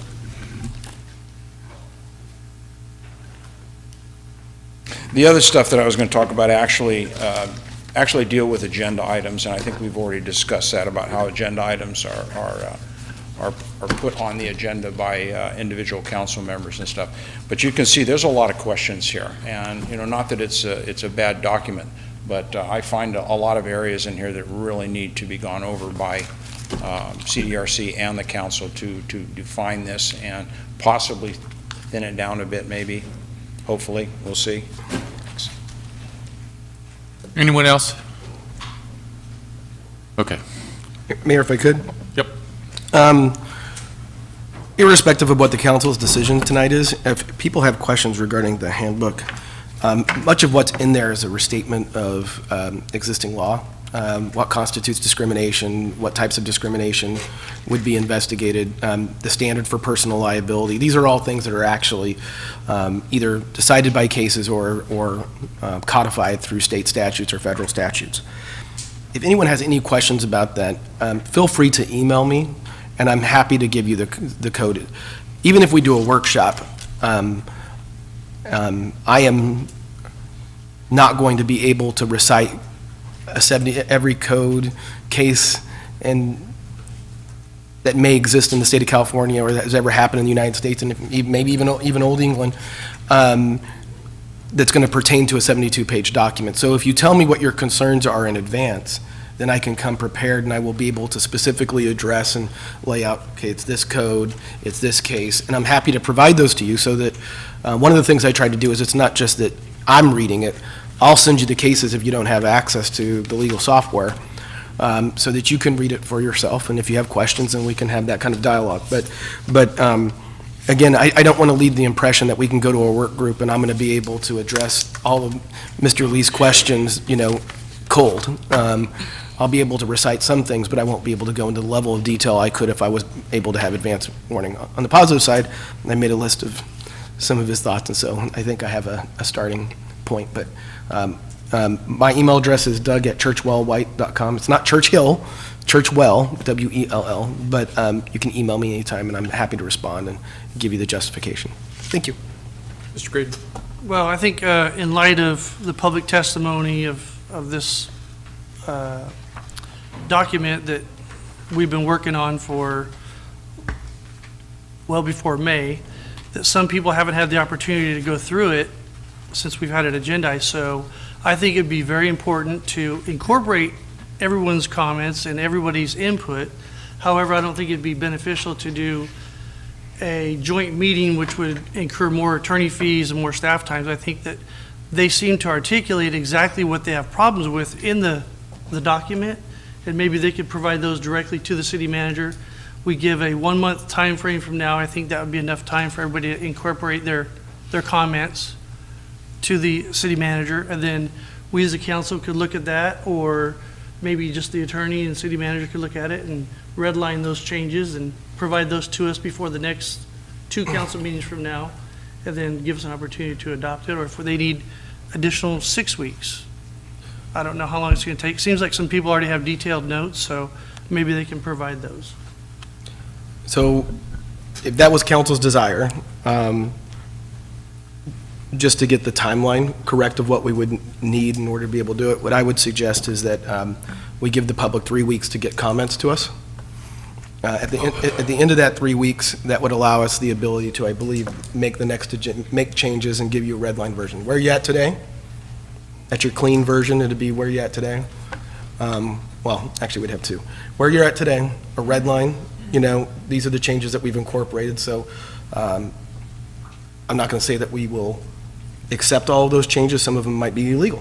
The requested changes, but we would incorporate the ones that we can, that we think that makes sense, and then present that to council for consideration. The ones that we didn't accept, we'd be happy to have kind of like an FAQ where we went through and kind of said why we didn't include it and what the rationale was, and then it would be council's prerogative to say, now go put that in. So that would be, if we go down that route, that's the timeline that I would suggest to be able to keep it meaningful. That's just my thought, to include public comment. Well, it's what's coming out of this whole discussion is that there's things that are involved with this. As was mentioned by Paul earlier in the evening here, don't like to have people deciding for us, you know?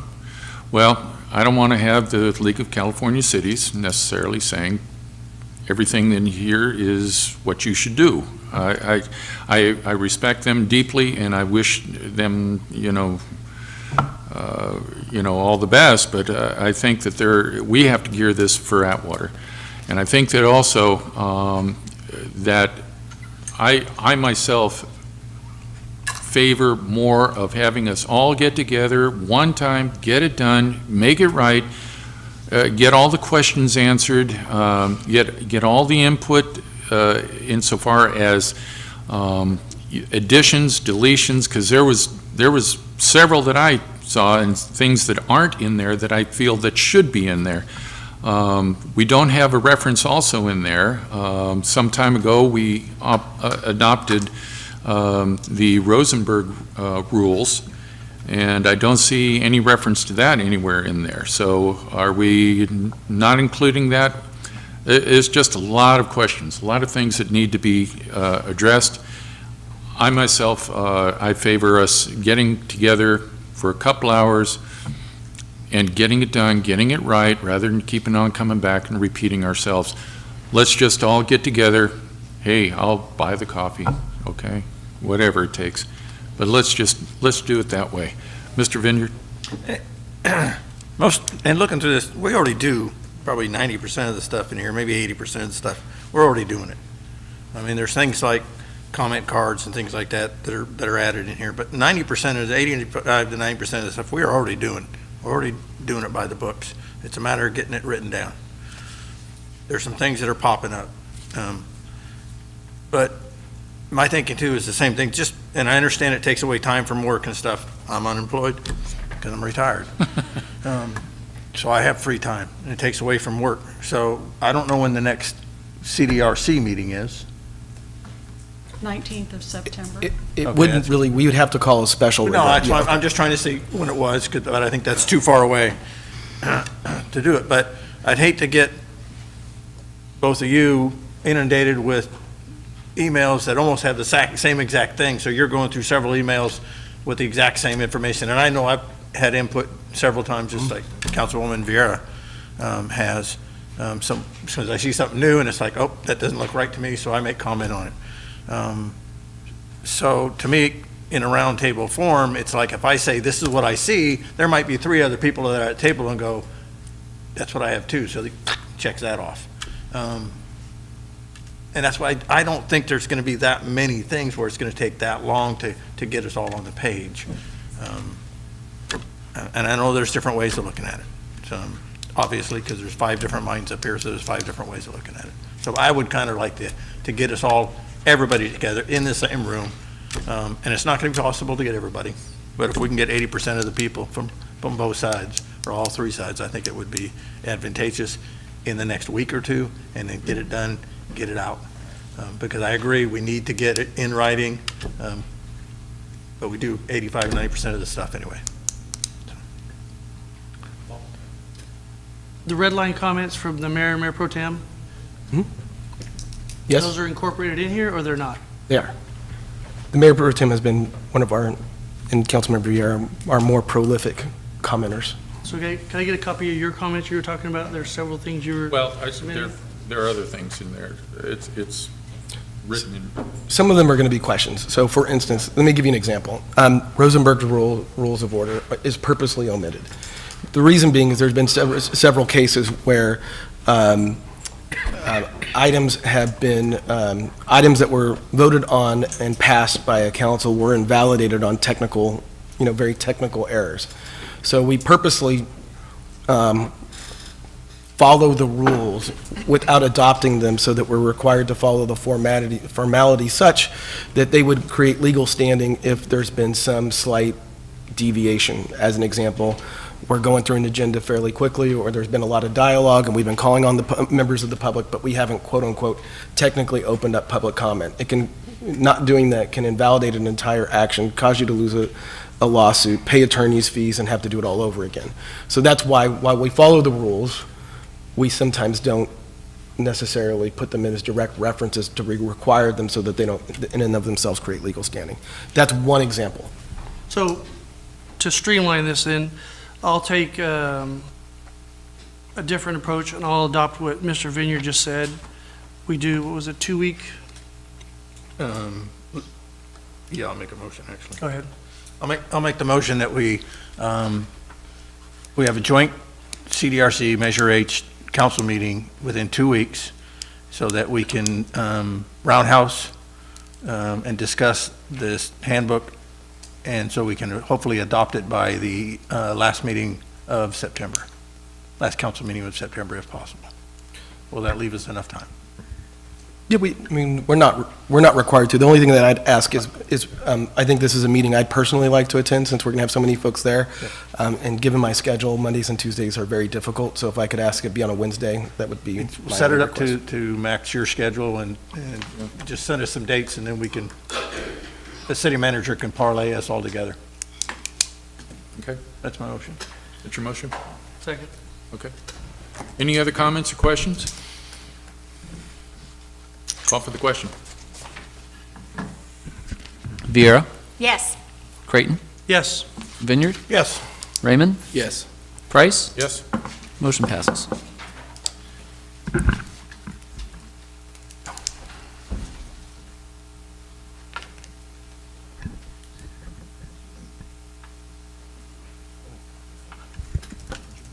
What? I'm sorry. Take a quick recess, Mayor? Actually, that might be good, and I can get everything Okay. correct. All right, we'll take 10 minutes. I'm sorry.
Okay. If we can come to order, we're back in session one more time here, and Mr. Heiler, if you'll go with the next agenda item. City council matters. No, we're going to finish up the... Oh, I'm sorry, yes, Mr. White. Mayor and council and members of the public, the council has asked me to address an issue to kind of get this away. So this was in a closed session item that I've been given permission by the city council to share with you. And it goes to a request that was made by council member Vineyard to have an item placed on the agenda to effectively, and you can correct me if I misstate this, Mayor Pro Tem, but effectively publish the artwork background check. Is that accurate? Okay. So the reason we talked about it in closed session is, as you know, or as many of you know, and has been written about in the newspaper, we have entered into a settlement agreement with Mr. DeWerk and to settle some claims that he lodged against the city that were not investigated and were not determined to be valid, but settled nonetheless through an agreement and a separation. To be very clear, and I have the message from Mr. Freeman, which has been read in the record once before by the clerk, and I'm happy to read again tonight. No report was ever completed. There is no document. There are, I'm sure, notes of interviews. There are thoughts, jaunts in notebooks, and there may be even the beginnings in there of writing something. But several of the people, we know for a fact that several of the people who were going to be interviewed weren't interviewed because of the fact that Mr. DeWerk severed his employment with the city through this agreement. I want to reiterate, so Fred Freeman's group, which is called the Freeman Group, are the folks who did the investigation on Mr. DeWerk's background check. The Freeman Group was selected by the former city attorney, Tom Terpstra, and he was engaged through Mr. Terpstra's office. So one of the things when you see our bills is lots of those bills have other people's money in them that you run through to have attorney-client privilege on documents. And this is one of those. Half of the payment that was made on this, $1,250, was made to Mr. Terpstra's law firm, and $1,250 was paid to our law firm from Mr. Freeman for this group. And like many employees who take a job and go through a background check for public employment and then who decide to go elsewhere during that process, the city doesn't have the ability to recover it. And there really isn't much point in concluding a background investigation for a position that person is no longer going to fill. Furthermore, it creates a significant legal exposure to the city to ask a partial report that's not completed to be made public because it by definition isn't done and would be unfair to the person who it was going to be a review of. And two, you have to look into the motives of anyone who would be asking for a report to be completed on somebody who hasn't worked with the city for over 6 months. There's no indication that person has any intention or any indication from the council of that person ever coming back. This is complicated again by the fact that we have this settlement agreement in which we effectively need to leave him alone and he needs to leave us alone. And so I can't, because I'm prohibited by the settlement agreement from going in deep conversation about that, about the details of beyond that. But suffice it to say, first of all, there is no completed background report done on Mr. DeWerk. Nothing was ever received by Mr. Terpstra, nothing received by me, not in draft form, not in final form, not in any form. And if you don't believe me, then let me read the email from Mr. Freeman, the owner of the investigative group, who I've never ever used in any other matter, and who was hired by Mr. Terpstra. Mr. White, this message confirms that our firm was engaged by the Atwater City Attorney, that was Mr. Terpstra, to conduct a California post-level background investigation of the applicant for the position of interim city manager. Our firm has over 18 years of experience in such investigations from municipalities throughout California, and has conducted hundreds of similar investigations. Our investigations are confidential, and we do not comment publicly or off the record on the status of any investigation, nor information received out of the course of our investigations. We've been authorized by the interim Atwater City Attorney, Douglas White, to confirm that we did not complete our investigation on the interim Atwater City Manager, as he resigned prior to the completion of our due diligence, nor had we made any findings or conclusions. The direction to cease the operation was provided by Churchwell White LLP. We can confirm that no draft or final report was provided to Mr. White or Churchwell White LLP, nor any other party or individual prior to or after the resignation of the interim city manager. All investigative efforts were ceased and the matter was closed. All questions should be directed at Mr. White. Folks, I don't know how to be more clear. It doesn't exist. If you don't want to accept my word, then hopefully you can accept the word of a very credible investigator who I have no ties to and did not select. The council asked me to talk about this because there had been comments that there had been rumblings within the community and people asking for this type of information and being very unsettled. I understand how complicated California, in particular California, employment and labor laws are. I understand the frustration that people exist, and it's only compounded when you have things like settlement agreements involved. But there is nothing to share with you. And even if we could get an incomplete notes and interviews, it would not be an accurate portrayal, and we would subject ourselves to significant civil liability. I don't know how to be more clear than that. So with that, if the council believes that I need to elaborate further on any other points, I'm happy to do it. But I hope that this at last, whether or not it's satisfying or not, I understand. But I hope this at least brings some conclusion to what is Atwater's very prevalent rumor mill as it relates to this issue. And we are going to try, in talking to the interim city manager, we are going to attempt to make this email from Mr. Freeman available via, available at City Hall, as well as we're going to see if we can find a way to put it on the website so it's available for everybody at their leisure to look at and review for themselves. Is there, council, is there anything else you want me to? Any other comments or questions for Mr. White? Okay. Thank you. City Council matters. Ratifying City Manager Employment Agreement.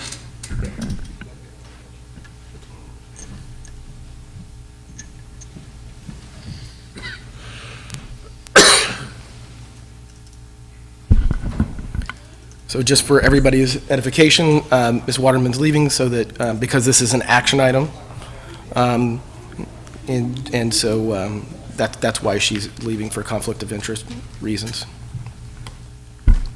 Again, the key being an action item.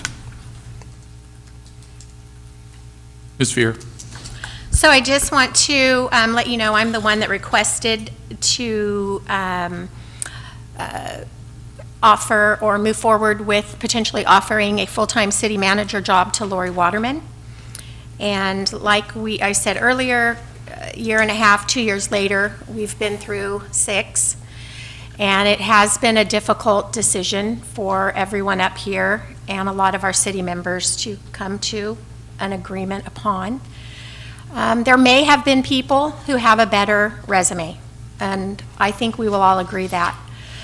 But sometimes I believe it's best to hire on the person and not necessarily always the resume. Lori Waterman is loved by the city and loves the city. She's here on Friday. She's here on Saturday. She's here on Sunday. She's here at 7 in the morning. She's here at 8 at night. I have never seen anyone in my profession or other take a hold and jump in and give 100% like this woman has done. I've never met Lori before coming to work with the city, and until she took the job as interim, I didn't have a ton of communication with her. But I do believe that no matter where we search and how hard we search, we will not find a more dedicated woman and anybody that has the best interest of this city in her heart. Sometimes a bird in the hand is better than two birds in the tree. It's very obvious that because of our past history, we don't have the best reputation, and what are we going to attract? And I'm not saying that let's take second best. I don't find that to be Lori at all. What she lacks in experience and knowledge is our benefit. If she had more experience, they would be recruiting her right out from underneath us, and we would be losing yet again.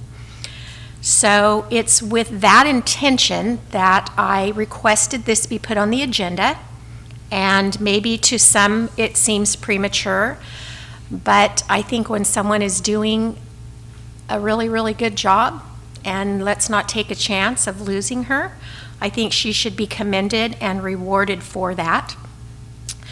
Looking at the proposed employment agreement, there's nothing fancy in there. There's no offerings of if this doesn't work, you get this prize, or if this doesn't work, get this prize. It's a legitimate, straightforward contract. I would be proud if it's something that Lori would accept, and I would be happy if the rest of the council members would consider this and vote with me on this matter. If I could, Mayor, just go over a couple of the deal points as it relates to the contract itself. This is a 3-year contract. One of the terms that we put in here is, unlike some of your other contracts where people, if they get fired, they get to go to lower positions, which is problematic from a cohesive unit and happiness. Having folks who've been in higher positions been terminated, going to lower positions from the director level to maybe more line is not ideal. So we took those out, and unless we receive direction from the council, otherwise we won't be putting those in any more director level positions. Again, it's a 3-year contract. She would start at the fairly low range of the salary, commensurate with the experience that she's had, kind of as interim. She would be a step 2. This is in line. There are, as Councilmember Vieira said, not a whole lot of, if any, fancy additives in there in terms of the benefits. All the benefits that she receives are effectively in line with the directors that work for the city. So with that, I'd be happy to answer any questions as it relates to the contract itself, or any questions as it would relate to the administration. Otherwise? Okay. Any comments from the council? Any comments from the public?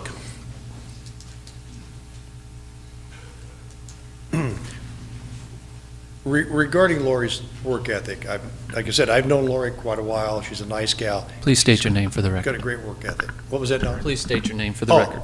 Sorry. Mike Akers, Atwater. I was here earlier. Good work ethic, and granted, she puts her nose to the stone, and she's just a hard charger. But I've been on numerous interview panels. I've recommended for sergeants, lieutenants, and education and experience does come into play, especially when a city, when it's this many millions of dollars in the hole. She doesn't have that type of experience. The qualifications require a 5 years minimum experience, a bachelor's degree or a master's degree in public administration or business administration to have that business background. Lori has an AA degree. She worked in a doctor's office as an office manager. That doctor got investigated and lost his license. It probably wasn't on her fault, but it was all about record keeping. She's in charge of that. That was my big concern is, you had John Bramble here for 6 months. He balanced a budget and gave you $250,000 a surplus. Is Lori done that in 6 months? No. In her interim? Well, it hasn't been reported out, so I'm trying to say. And then also on June 19th, on or about June 19th, I was at Tractor Supply and I ran into Councilman Creighton. And I made the comments how I like Lori. She's a lovely gal. And I said, but I think she's kind of in the deep end of the pool. And quote, not only is she in the deep end of the pool, she has weights on her feet, and she has no ideas what she's doing, end quote. Not correct. Direct quotes from Mr. Creighton. Don't make lies up. Sir, you're interfering with my time here. And that's not, I memorialized it when I walked out to my truck, I memorialized it That's amusing, that immediately. didn't happen. Hey, So, the gentleman has. so anyway, that's my, what has happened in 2 months, you know? I'm not quite sure that your assessment is quite right. She may be doing some good strides, but do we need somebody with a learning curve that's trying to go up? Or do we want to bring in, you interviewed several candidates. You spent $40,000 roughly total in interviewing people. You've got great candidates that came here. And granted, they're not from here. I love the city too. She loves the city. Well, there's a lot of people that love the city that would have no business doing that job. And they probably have a better degree. But now what you're doing is, and Mr. White he might concur this, these qualified candidates could possibly litigate this city for discrimination. They've come in here with 20 and 25 years experience, and you're going to give somebody with a 6-month experience and an AA degree and a notary republic license, when you've got people that have been here, interviewed here, highly qualified people. That's my problem.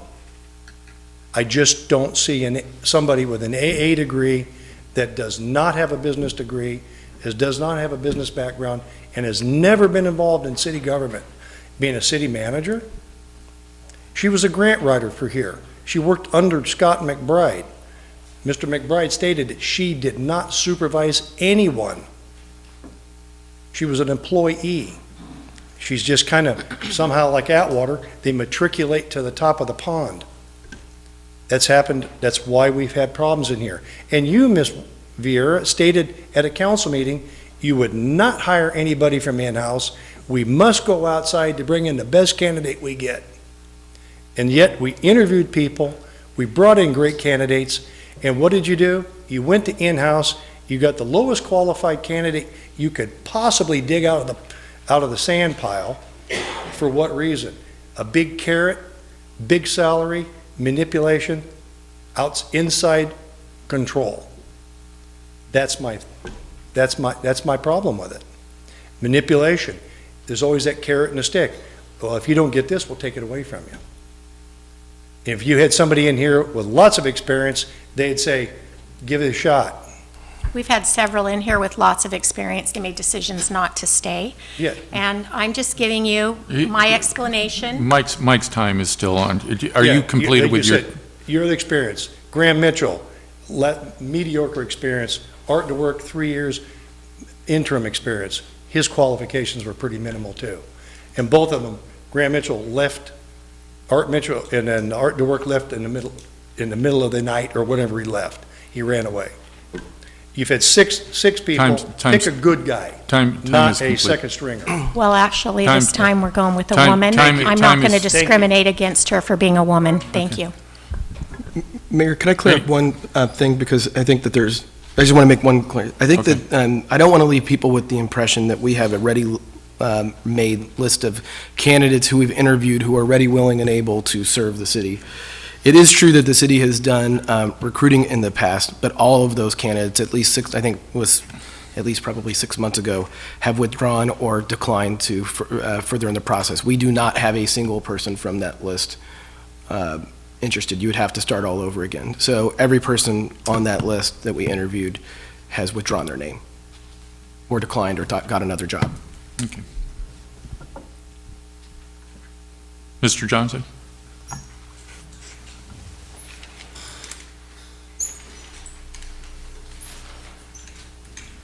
Frank Johnson, Modesto. I met with Ms. Waterman the day after, or met with her in person the day after the last meeting, council meeting.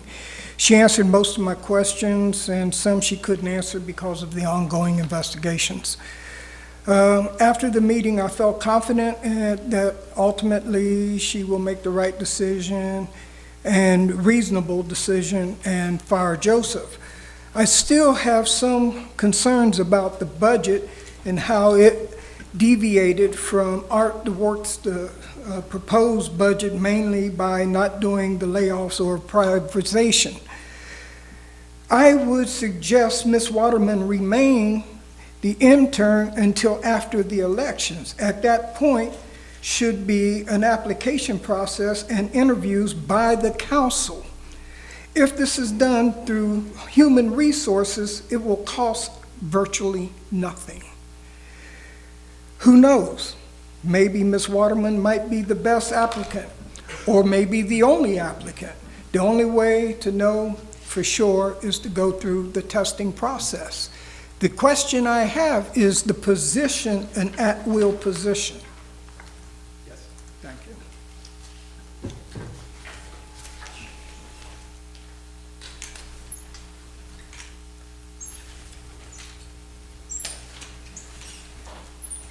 Danny Hernandez again. Mr. White, at a recent meeting during the intermission or a break, I asked you, because every time I called Lori on different occasions, it seems like you were in her office. Now, what I need to know, and you need to tell me, or tell us, are you going to run the city or is she? I need a response. I really don't think I've ever run the city. I mean, you give me too much credit. So Okay, I think the mayor and this council you're run the constantly city. there advising. You're constantly there advising. If on 3 calls that I've made, you're there, and she has to turn around to talk to you, we got a problem. I understand you being counsel, but I don't know if you're supposed to live in her office. And I object to that. Because constructively, if you want to say something from the public, we have to refer to the attorney immediately? Are you kidding me or what? You can't have a conversation without you being involved. That's what my question is. Who runs the city? Is it going to be her or is it going to be you? It will be the council. You, as I told you at that meeting, when we had it here, right here inside, you're just supposed to be the counsel. You're not supposed to be the guy that runs this city. If we want you for a city manager, maybe you ought to apply for it. But other than that, you know what? You're supposed to be an attorney. You're supposed to be butt out until you're asked. And if you're in her office all the time because, you know, she's a freshman, and as if everybody's talking here, you know, she doesn't know anything, I would like to give her the opportunity. But I like the opportunity to come with, you know, the council being able to guide her, not you. That's my problem. And that's what I want to know from you. If you're going to constantly live in that office, what the hell are we doing? Might as well have you in there. That's all I got to say. I need an answer from you, and I need it right. I don't live in the office. So to be very clear, Mr. Hernandez, the city council runs the city. The city manager administrates it. I think every time that you came was on a council day. It is very common for me and Lori and I to get together in advance of a meeting to go over what's going to be on the agenda for that day, so we know where our respective roles are and anything that we need to adjust at the last minute, and what other legal issues are, particularly as it relates to closed session items. Because I only come down once a week at most, and it's usually only once every other week, it's our time to catch up in person on stuff that we would otherwise delay. I think it has to do more with the timing than it is me, quote-unquote, living in her office. But let me be very clear. I'm very happy with what I do for a living being a city attorney. It's what I'm good at and is what I enjoy. I have no desire to be the city manager for any of my cities, all of which I really enjoy. But that being said, we take our direction from the 5 people here. The role of the city attorney, the role of the city manager, is to execute the direction that's given to us by a majority of the council. We represent every citizen in the city of Atwater. But the way that this government is set up is we take our direction, we being the 2 appointed officials that you have, the city manager and city attorney, we take our direction from a majority of this council. It doesn't mean I agree with what their direction is. It doesn't mean that they followed my directions. That's my job. Well, I got news for you. I got news for you.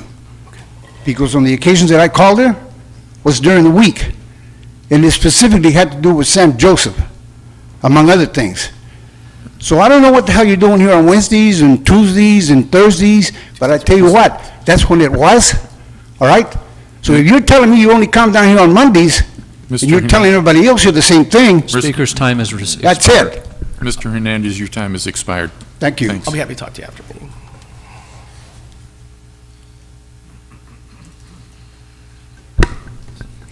Eric Lee, Atwater.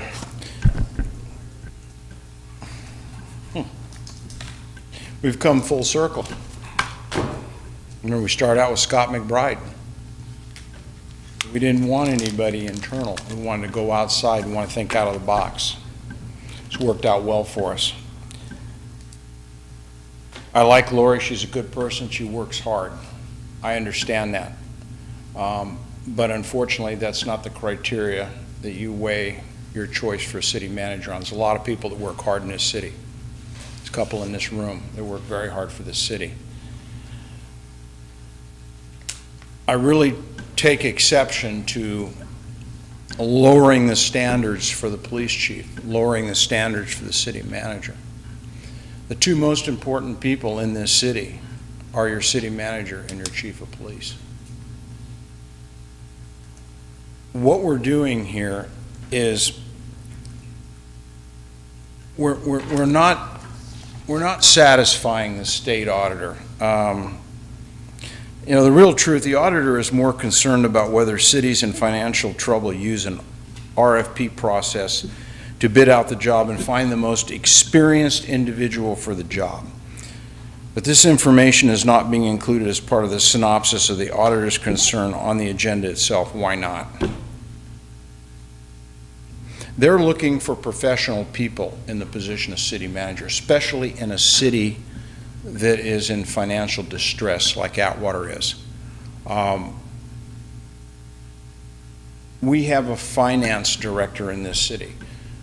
Does that mean that we should go out and hire somebody who's hardworking and runs a lemonade stand and knows how to add up money and give back change? No, it doesn't. We need the best qualified people in that position. I think Lori's done a good job as an interim.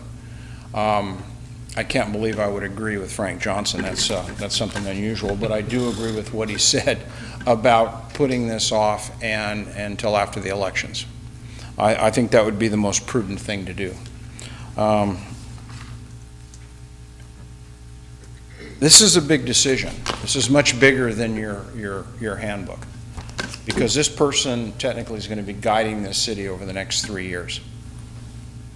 And I believe that Lori, she lacks the experience. I'm sorry. She was a grants writer, and I know the individual she worked for very well. I've known him a long time. He trained his people well, but I don't think he had the time or the capacity to train her to be a city manager. She had no duties where she managed people in her department. They refer to that as kind of a level area where pretty much everybody is the same and one person is in charge. So again, I would hope this council's decision would be to put this off until after the election. See where we go from there and maybe RFP it so we do it the proper way. This is a pretty big decision. Thanks.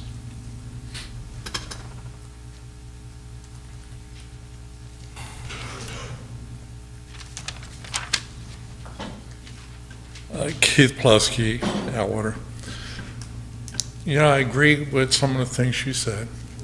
You want a dedicated person in here, but It's not just about dedication.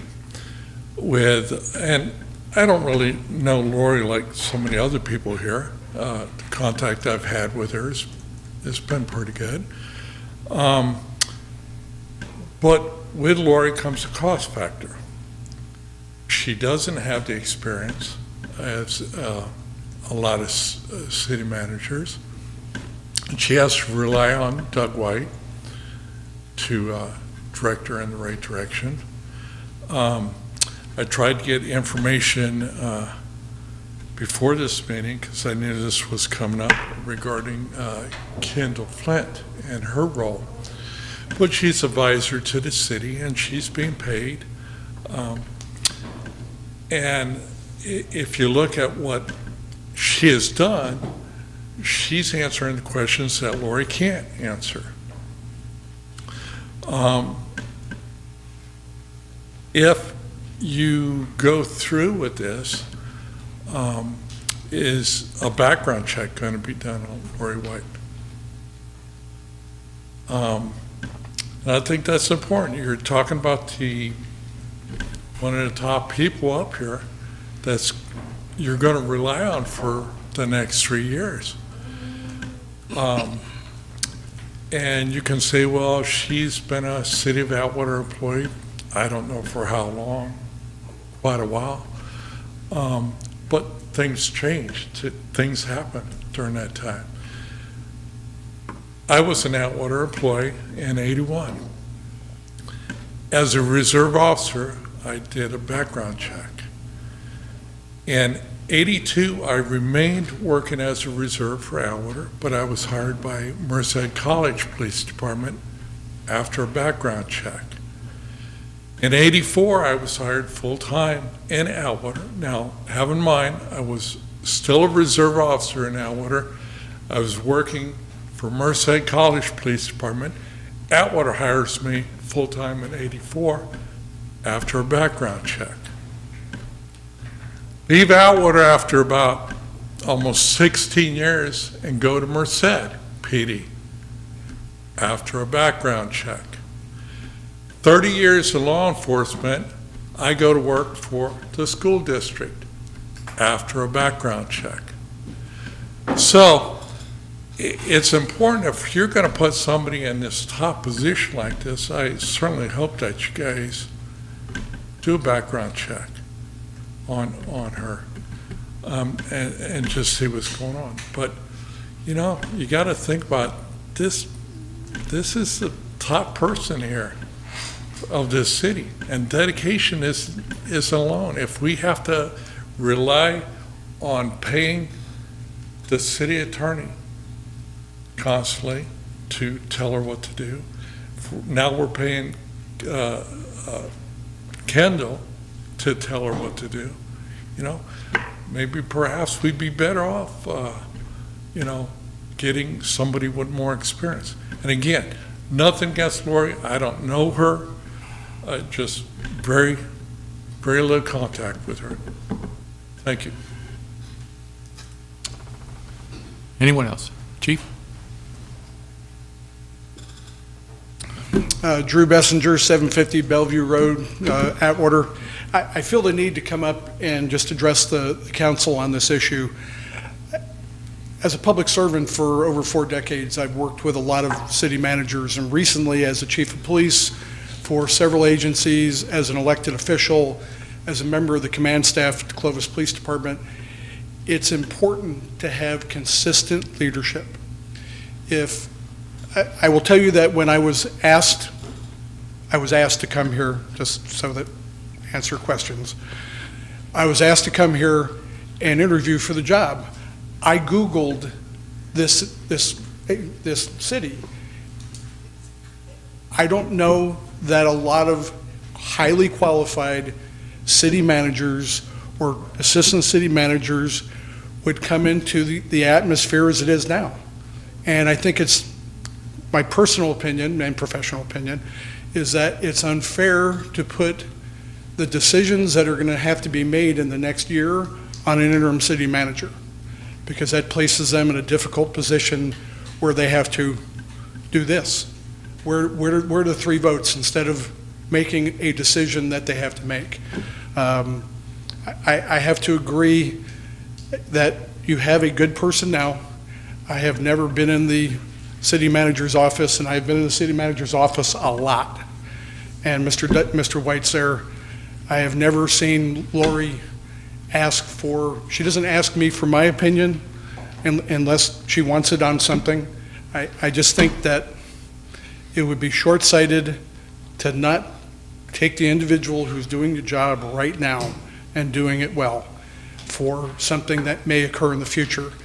The instability is what is your biggest Achilles heel right now. I'm going to be gone in 4 months now. I've been here 2. I have no dog in that fight. But you got to bring stability to the city, because as a council member, you don't run the city every single day. That's the city manager. And you got to have somebody who knows the people, knows their abilities. If you bring somebody in, they're going to have a learning curve too. So I think it's important. I think it's important to stay the course. That's all I got. Thank you. Is there anyone else? Okay, bring it back to the council. Did you have something? Can I just clarify one thing? Certainly. I want to keep going back to this because I think it's really important that we not leave incorrect perceptions out there. When I talk to Lori, I talk to her about legal issues. I'm not talking to her and telling her how to do her job. I think that's somewhat demeaning to think that just by inference of the fact that we're talking, that it has to be me telling her how to do something, as opposed to the fact that there might be a legal issue that we're talking about. So I only talk to Lori about things that have legal impact and where the city attorney's position is more important.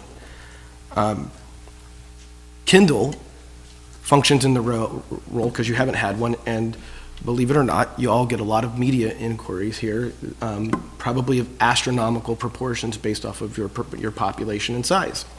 And it takes a lot of time to address those. She's functioning in the role of a public information officer. Plus, you're very thin at your director level, and it takes people to be able to just churn work. If you think that this city can be run by effectively just one person doing everything at the top on the administration side, even though you have people in finance and parks and stuff like that, you're mistaken. There is a lot of demands. The public dialogue that we get in these council members just gives you a flavor of what happens during the week. And so it requires other people to be able to assist, to be able to give you the level of service that you deserve and require. But I want to be very clear. Neither Kendall nor myself are telling Lori how to be a city manager. And I think it's belittling to infer that, because it's not true. We are simply talking about our respective roles and the things that we've been delegated to do by her, or as it relates to me, things that are within my jurisdiction as me being the appointed city attorney for this city. And I take great pride in that. So with that, I just don't want to leave that perception out there because I think it's really unfair. Okay. Any other comments from the council? Mr. Vineyard. I do. I agree with almost everything that's said tonight. Unfortunately, I agree with Mr. Johnson also. About the only time in the 2.5, 3 years that he's come to this council chambers. Lori does give a lot. You'll find 100% of the employees give a lot. She's trying. There's decisions that sometimes she needs to make, and I feel she doesn't make them. She waffles, what I would call we call waffles. An more experienced city manager wouldn't. Well, we've had the opportunity to hire some, and we didn't. So we lowered the standards, put Lori in there because we needed somebody in there. And she stepped right up. She went, gave it, put the pedal to the metal. I'd like to use another term, but I can't. But then all of a sudden it came around to, you know what, we need to extend her contract to February 2018. Let's do it. Keep her interim right there. And by golly, we're not going to hire a permanent one until after the election, because we need to give the next council a chance to vote in the next city council member, because this council didn't have a chance to do that. back when it started. Well, I'm not going to be here in 3-4 months. So, yeah, the next council who gets voted in should have that opportunity to hire the permanent city manager. So I have to kind of agree with Mr. Johnson. Keep her on as interim. Let her build her resume. Let her build her strengths where she's weak. Now, she has a lot of city managers around, Merced, Turlock, Livingston, that she can actually reach out to and say, hey, you know, I've got this issue. Have you ever run into that? Use them. I mean, that's where, there's your mentors right there. There's city council, there's city managers meetings throughout the states that she needs to attend to have training. Get her that training to make her a better candidate or even a better interim city manager, possibly a better city manager, to give her the tools for her toolbox, not just put her in there permanent and say, there, go forth, make yourself better. Because that's the wrong thing to do with an employee. You don't put them in there and say, okay, that's yours. You got to give them tools. You got to buy them the tools. You got to give them the tools. Can she be better? Sure. But I just think that we need to stay the course right now and then let her have the opportunity to interview with everybody else. And if she is the best candidate, she'll rise to the top, just like the cream. No doubt about it. And the next city council will see that. Thank you. Anyone else? Mr. Raymond. Just real quick, since Lori's been put in place as interim city manager, she's done a terrific job.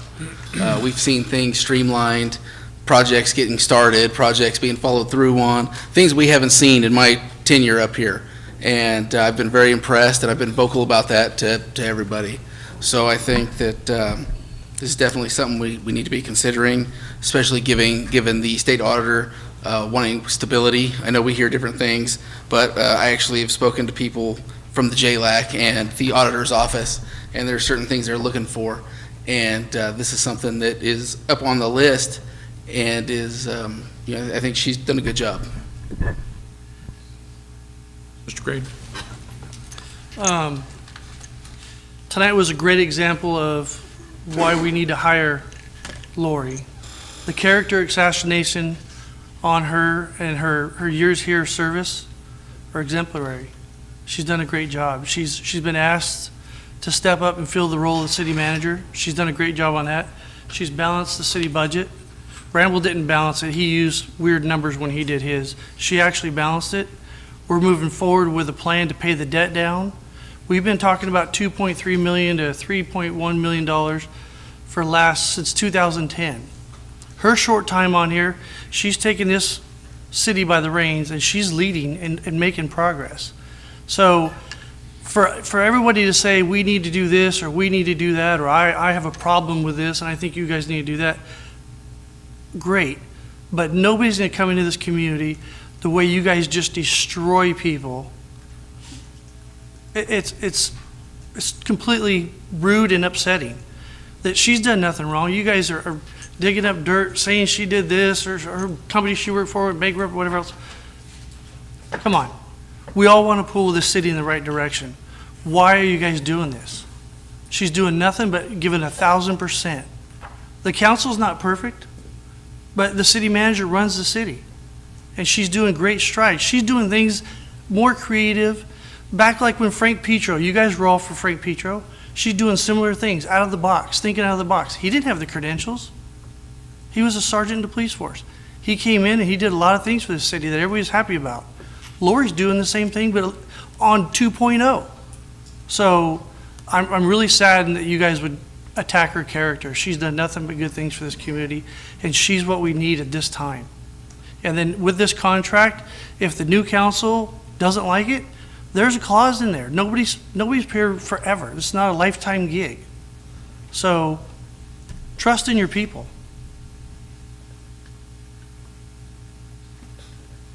That it? Thank you. And then there was me. I want to also echo what everybody has said, and that Lori is a very, very good person, and I've known her for a number of years. Prior to coming to the council, I've known her. I don't challenge that, and any comments that I make are not on her character or making them personal towards her. That's not within me to talk about Lori in that regard. One thing I want to add, and Mr. White had stated that there's of the candidates that had been selected or interviewed, that not a one of them was available. That's not quite true. There is one available, and I spoke to him several months ago. He's been following Atwater.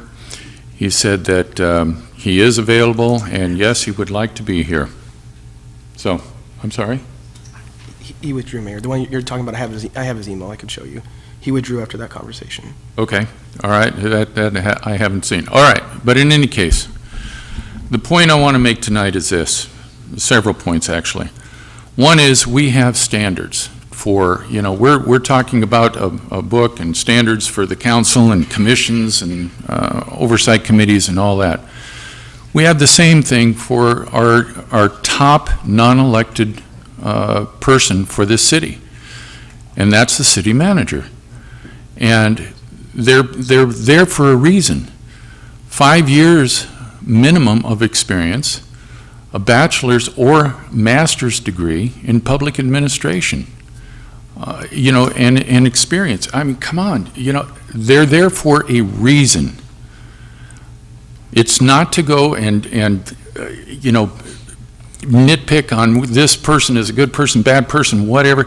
That's not what it is. They're there to give the minimum standards to make a decision to somebody who is going to be in charge of $1 million in a budget, managing departments and people, all of that. This is a very, very important position within the city.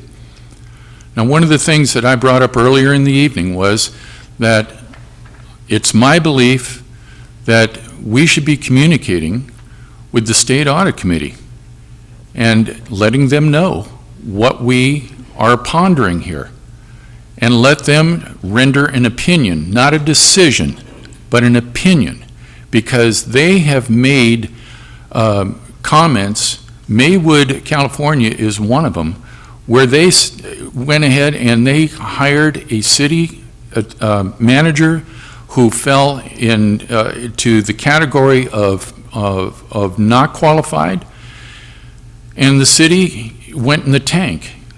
Their recommendations are clear that there needs to be a recruiting process, interviews, all of that, because if you don't, you're running a risk of failure. Maywood found that out. They're very clear in Sacramento at the audit committee on what they want to see in a city manager. They're very clear in that. They're on record. So that's why I'm sorry to say, but I cannot support this. We need to do what is right. We need to get this information to the audit committee, get their opinion on it, let them, render a reply to us in writing on how they feel about this. I agree with what people are saying here. Lori has stepped up. Remember, she came to the position by way of default. That's essentially what happened. She was appointed to a position, and circumstances led to her coming to the position she's at right now. Would her application with her education background and lack of experience in a city management type of position have her application at the top of a list? I don't think so, because we went through that. We tried it in-house, and we tried it with Bob Murray and Associates going through that recruitment process. And there's a lot of applicants that came through. And the ones that didn't meet up to standards and all that, that application went to the side. So I want to make it clear, Lori is an outstanding human being, a good person, been a loyal employee to the city of Atwater. Nobody is ever going to, doubt that. But insofar as filling this position, this is extremely important. And we need to have somebody in that position who has the education, the background, everything that is required. Not doing that, I just have a sickening feeling that this is going to wind up and be something that is not going to advance the city. So, like many here that have stated already, I too agree with Mr. Johnson. Don't shake your head, I agree with you. And I believe that we need to postpone this decision. We need a recruiting process. We need to do an RFP process, however you want to look at it, but we need to do this right. There is no second guessing this. We have to do it right. Those are my comments. Mr. Creighton. Motion to approve with contingent of a background check.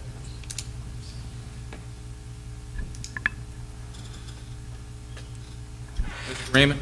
My question on that, Mr. Creighton, what type of background check? Like what Bob Murray and Associates did? Just a standard city manager background check. Gina, can you clarify?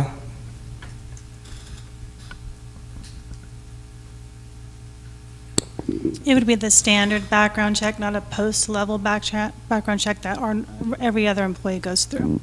Okay. I'll second.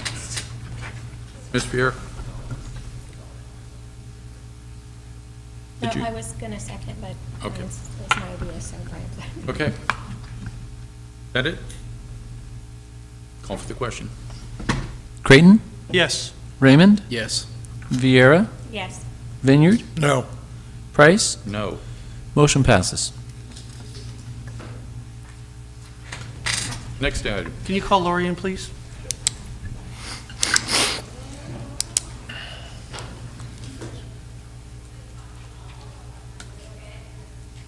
With all due respect, Mr. White, why don't you go ahead and step out?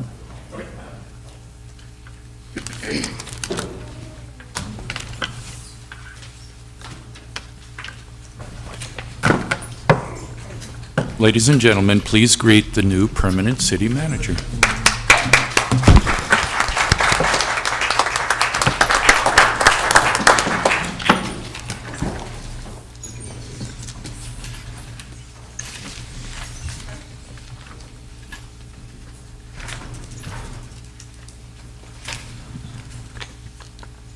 I just wanted to thank the council for your support, whether you voted for or against. I was outside, so it's all good, but I want everybody to know, the audience as well as the public, I'll do my best to deserve the support of the council members and earn the respect and confidence of the public. I will continue to do my best for the city, make the tough decisions. I know it's not, I'm coming in with my eyes open, so I know that there will be things that are not going to be fun or pleasant, but I can tell you that I will make a ethical, moral decision on items that come before me, and I will make them decisions on my own.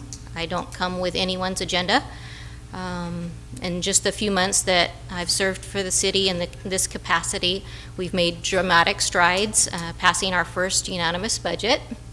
That's an accomplishment supported by the council. Bringing forward the updated master fee schedule and aligning our financial reporting procedures with acceptable best management practices. We are utilizing existing IT to specific projects and programs in our recreation and our community development, our building departments, to increase efficiency and increase functionality. We've increased our communication, our newly adopted social media policy. I don't know if you've seen our Facebook and our media pages, but we try to highlight the positives that and keep the public informed with the programs and the projects that we have moving forward. and look forward to sharing even more at our upcoming town hall meeting that we will plan for October. I will continue to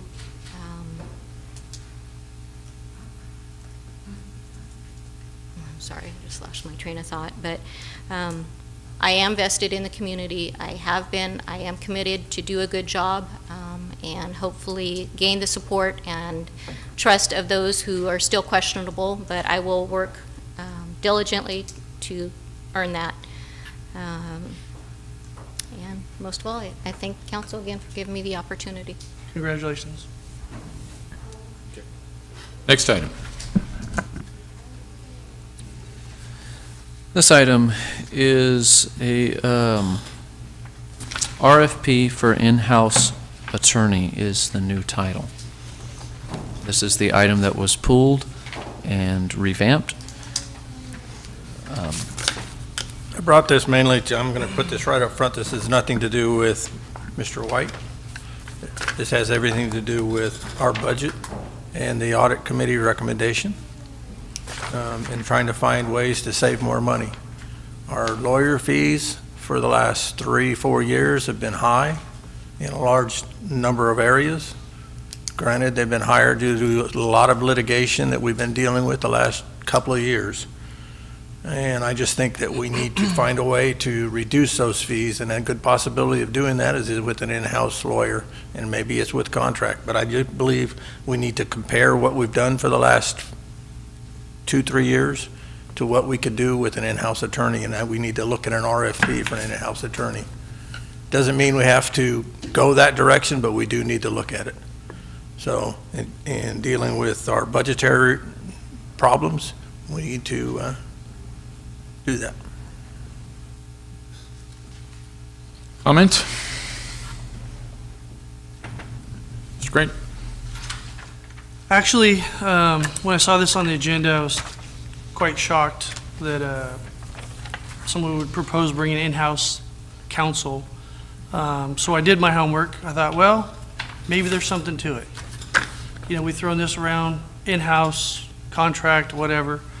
So I did some research. Currently in the state of California, there are 238 cities with a population of 30,000 or less. Of the 238 cities, only 6 cities, which are listed here, East Palo Alto, Embryville, Lathrop, Monterey, Truckee, and Vernon, costing for the lowest budget of $515,000, the total cost per year, including ongoing retirement and medical obligations for the department. The average budget with those cities for in-house attorneys is $1.3 million. The highest budget is $2.35 million. All in-house city attorneys use outside special legal counsel. So if we get sued for a wastewater issue or traffic issue, that person would have to do outside legal counsel because they don't have the resources in-house for an additional cost. The primary job of an in-house attorney is to attend in-house city council meetings, manage outside legal contracts, so they would be managing the contracts of other counsel that we hire because they couldn't do that in-house. The costs tend to graduate every year and are not able to take into account fluctuation in legal needs. So if a city becomes heavily litigated, those costs exponentially go up. Just to justify in-house legal counsel, the city of Atwater would need approximately $1 million of non-litigation items on a regular basis. The ability to forecast that need would not diminish. So that's just some quick stuff on the internet that's readily available, and also calling these cities, East Palo Alto, Emeryville, Lathrop, Monterey, Truckee, and Vernon, and their costs are going through the roof. Plus the CalPERS, the OPED, the other commitment stuff. So with a city like ours, we're able to have outside legal counsel where when we have a lot of litigation, the costs go up. When we have none, they just attend city council meetings. In this format, we'll be stuck with a $1.3 million a year budget just for legal counsel, just to have our own attorneys. You know, the economy's doing really well right now, but in a year and a half, 2 years, when it trends down, a lot of these things go away. So I caution everybody to look at the facts before you guys decide what to do with this. And right now, we don't have an issue with our legal counsel, so I'm kind of surprised why this is here. Ms. Vier? So the amount of legal counsel, it's astonishing, it's huge. But just tonight alone, we look at the agenda, and you can see on here, right now, just today, we're discussing 4 or 5 lawsuits. So, and that's posted on the agenda, so I'm not saying anything I'm not supposed to. When Doug's firm came in, they walked into a hot mess. If Doug's firm would never have been, and we would have still had Terpstra here, his bills would have gone up as well. He would have still had to handle the investigations that were requested. Doug doesn't call and say, hey, let's do investigations. He acts on the information we request from him, the city council requests for him, the chief of police. Their fees are based on what we're asking of them. So if they're high right now, look around in our city and see what's happening. There's a ton of stuff going on and a ton of litigation going on. That doesn't come cheap. But from what we're seeing, at least we're getting quality work. So I never thought in-house would be that much more expensive. It's kind of shocking. What I do like, and what I did like when I brought Churchwell White to be voted on, was the fact that what other city attorneys would have to go get. So say, for instance, right now we had several things going on with land usage. They have someone there to handle land usage. They have someone there to handle HR. They have someone there to handle all the different areas that an in-house is only specialized in one thing. They have to go bring them in, so you're not working with the same people all the time. Just kind of what I liked when I first visited them, when I first talked to the attorneys there. So anyway, that's just my point of view. And it's freezing in here to me. I was just going to, I think Councilmember Vieira just echoed what I was going to say. What they bring to the table is different quality, or different specialized. Mr. Vineyard?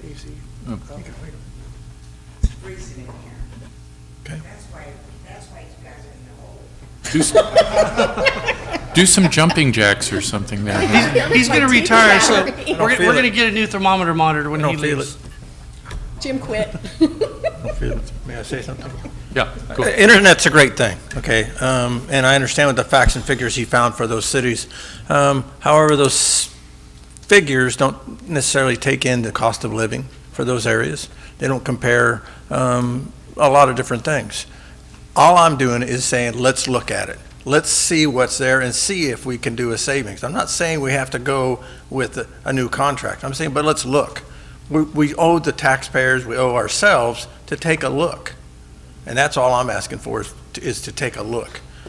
We might find somebody for a whole lot less than what's in those facts and figures on the internet. We don't know that. There may be somebody that has a lot of those contacts that they don't have to go out to special counsel. We don't know that because we've never searched locally. So that's all I'm requesting is go look.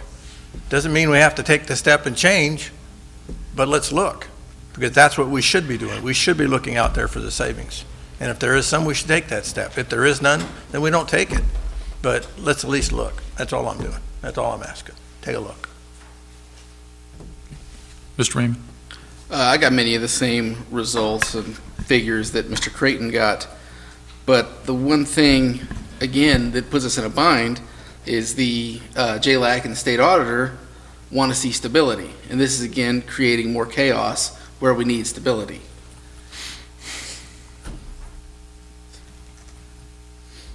Okay. Anyone else? Anyone in the audience wish to address this item? Okay. Well, I don't see the harm in doing some requests. One thing that we do know is we're looking at over $300,000 right now. And at that pace, we're looking at, by the end of the year, somewhere in the neighborhood of $600,000, maybe $700,000. We're busted, folks. we're out of money, and we've got to figure out where we're going to cut some costs. Now, I'm not going to get into, the level of competency and all this other stuff, but let's understand that when it comes to doing a simple thing like a city council meeting with Churchwell White, it's $195, okay? But if it goes into something else where they have to do an ordinance per se or something along those lines, those are different rates. Some of them get kind of high. Some of them get real high. And I think that's kind of what happens with a lot of this stuff is that, it's not always the 195, basic pricing. So it needs to be something that we've got to take a serious look at. I get it about, the stability aspect and everything else, but I also get it that the auditors are up there looking at us to say, what are you doing to help yourselves too, people? Are you going to go, down the road that you continue to go down? Or are you going to want to, take some steps? If I'm on an audit committee in Sacramento, and I see that you at least, solicited for some proposals to see where you might be able to cut some costs, that's going to hang with me a lot more than when you just don't do anything and the costs keep rising. So I'm okay with, seeing some proposals. I think that, I think the number was 3 for 3 RFPs. Get as many as we can find. Maybe there is some cost savings here. But we don't know. We're speculating right now, and as Mr. Vineyard pointed out, internet's a great place, but let's do it, where we can go out, take a look, see what we got. If there's nothing there, there's nothing there. But let's take a look. We owe it to the citizens of the town that we all represent to see where those cost-cutting measures can be found. Ms. Vier. So I just kind of had a question. Instead of doing a formal RFP, can you just, have you spoken with anyone or? No, I have not spoken with anyone at all. Just kind of my suggestion, do some research and see how many people are out. Do we know of anybody around that's even? Locally, you mean? Or just anyone? Within driving range. Then we both get what we want. We don't have a formal RFP, so it doesn't show instability, but we can still do research and find out what it would cost and. Well, I'm not sure how the RFP would show instability. It would just simply we're looking at possible better costs, which was what the audit committee did state, that maybe we have instability, but our lawyer fees are extremely high, and they recommend that we look for that. So that's all you're doing. You don't ever have to accept an RFP. Right. You can turn them down, but that gives you your costs, that gives you your estimates. So at least that's my understanding of the RFP process. If I'm wrong, then correct me by all means. So. Lori? Just an option too, if you don't want to go out to a formal RFP, staff can prepare an analysis for you and bring that back to council. One thing too is the attorney fees or the legal fees that we're looking at as well. Not all of them are general fund. Some of them are cost recovery, so we need to keep that in mind too, even though they are really high because we have a lot of projects going on too. That needs to be taken into consideration. So when we do the RFP, who reviews all of that information? Like who prepares it, sends it out, requests it, gets it in, reviews it, puts it together? We'll look at it. Yeah. We do that? Well, the whole council is eventually going to take a look at, No, I know, but who, do we hire a firm to do that? Do you send it out? Who sends it out? Who requests it? Who finds it? In the past, the city manager's office would facilitate that, but ultimately it does go to the city council because that is your employee. Well, I remember. Subcommittees, I think we've had. Yeah, and I recall when we did the initial recruitment, God bless you, that was horrible. The initial recruitment for city manager long ago, and we did that in-house. How did that happen? Yeah, remember how we sent out for recruitment? It's along the same lines, is it not? When we went back in the early part of 17, and we were recruiting for city manager, and we were trying to do it, in-house. So when we first did the recruitment for the city manager, it was a conjunction with the city attorney's office and HR internal. Okay. I'm just trying to get a feel for what our in-house capabilities are insofar as doing something for an RFP process for what we're addressing now. Yeah, and in the past, when we've also gone out for an RFP for city attorney services, it was the city clerk's office with the city manager. Okay. May I? So I did issue, I think, 3 RFPs in the past. One was for the IT services, which we did not award, but we did receive proposals and I reviewed it in-house. So we did the same thing for banking services. That was conducted by internal staff, basically finance department. Then we reviewed all the RFPs, then the proposals.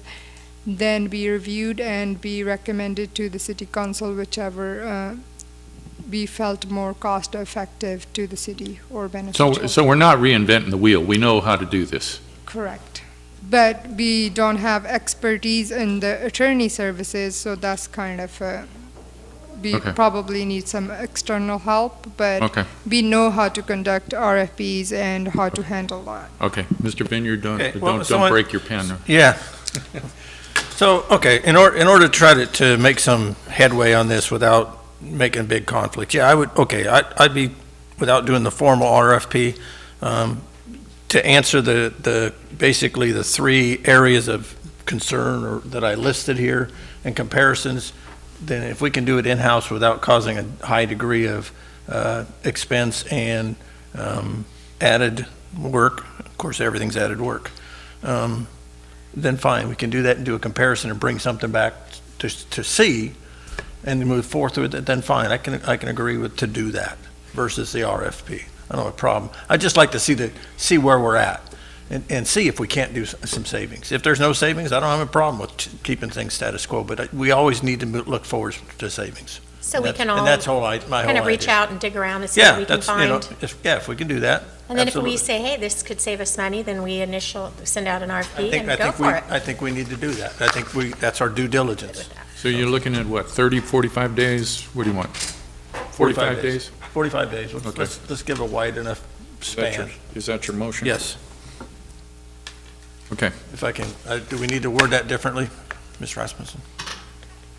As I understand your intent, and correct me along the way, your motion is to do in-house research. Direct, but who are you directing? Are you Directing the city manager to do in-house staffing. That's what I was concerned about.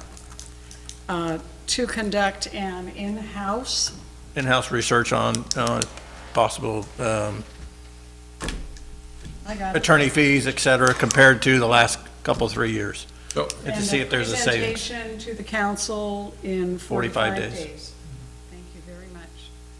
My only question on that is, to be clear, we're doing this in-house, but do we go out and entertain proposals from other law firms? I think we need to find out, I think we need to find out what they can do, and then if we think the savings are there, then entertain the proposal. That's my idea. That's my point, is would that go out as an RFP or an RFQ? Typically, staff would go to other agencies and see how they do it, and then we would see who's out there. There's, I'm sure, attorney or legal services out there that are willing to do that, but we would check with. Okay, I'm just concerned. I want to get it. Yes, I want to get a good cross section. Eventually, it could lead to that. Correct. Yes, sir. Right, I think so. Okay, Mr. Raymond. So, if we look back in recent history, the last time we were dealing with the city attorney, we had one that resigned, the night of, because I don't know if he felt there was no confidence or, when we all read his letter. but is this going to send the wrong message? Say Churchwell White's the best that we have. Is by doing this going to shake them to where Atwater doesn't want us and they leave us too? And then, we lose out. It's something we have to think about at the same time. I can actually answer that because Mr. White and I actually had a conversation, and I did explain to him that I'm looking at this as a cost savings, not as a direct attack, and he did understand that. And he said he understood it, because we need to look at that as a city. You are involved in discussion on a main motion on the floor with no second. I'll second it. Thank you. Well, I want to make sure I get my 2 minutes. Go ahead. I'm not going to yield my 2 minutes.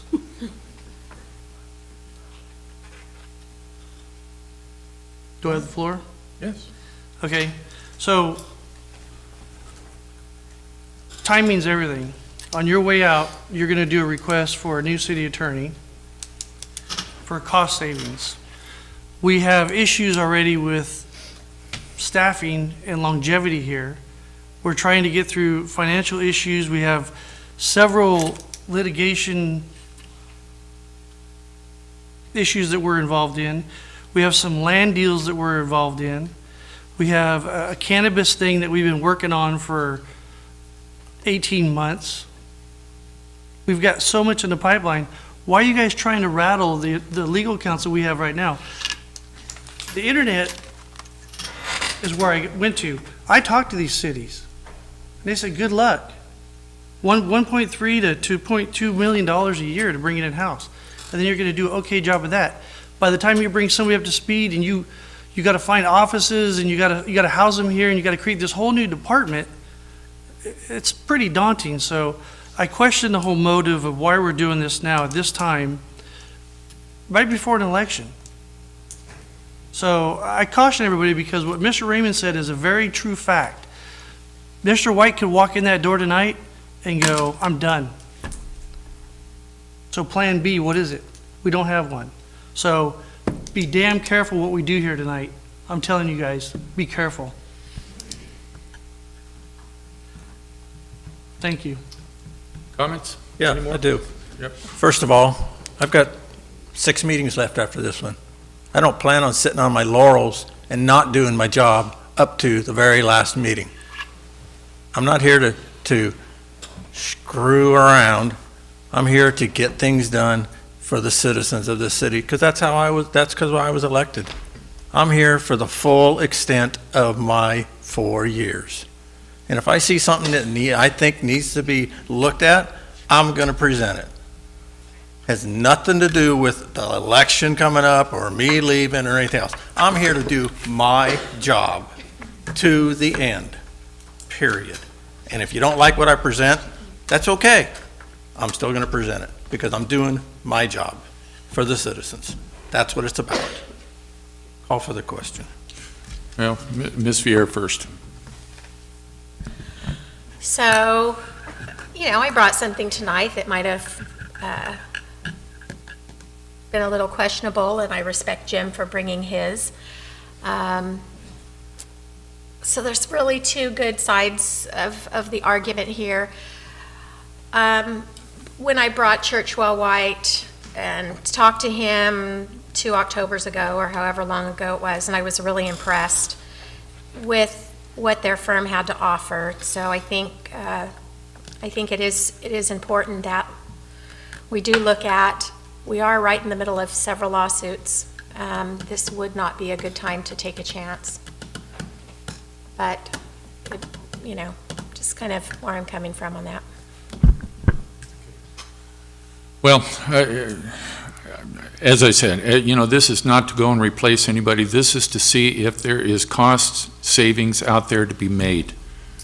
And that's what people look at us for, whether we like it or not.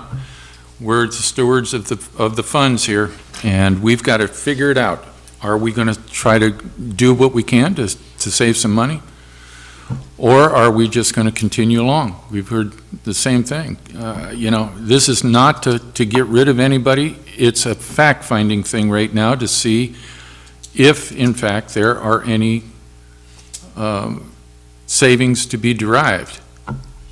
That's it. If it goes other places, that's not the intent tonight, not the way I'm hearing it anyway. We're here to try and save money, because we're busted, and we've got to figure out something. And this is, without a doubt, one of our high expenses. Let's take a look at it. No harm, no foul, okay? Call for the question.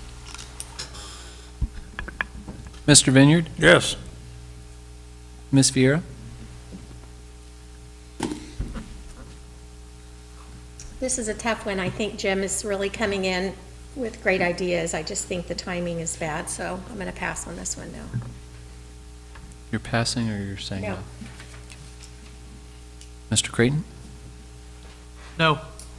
Mr. Raymond? No. Mr. Price? Yes. This motion fails. Next item. Can you call the attorney in, please?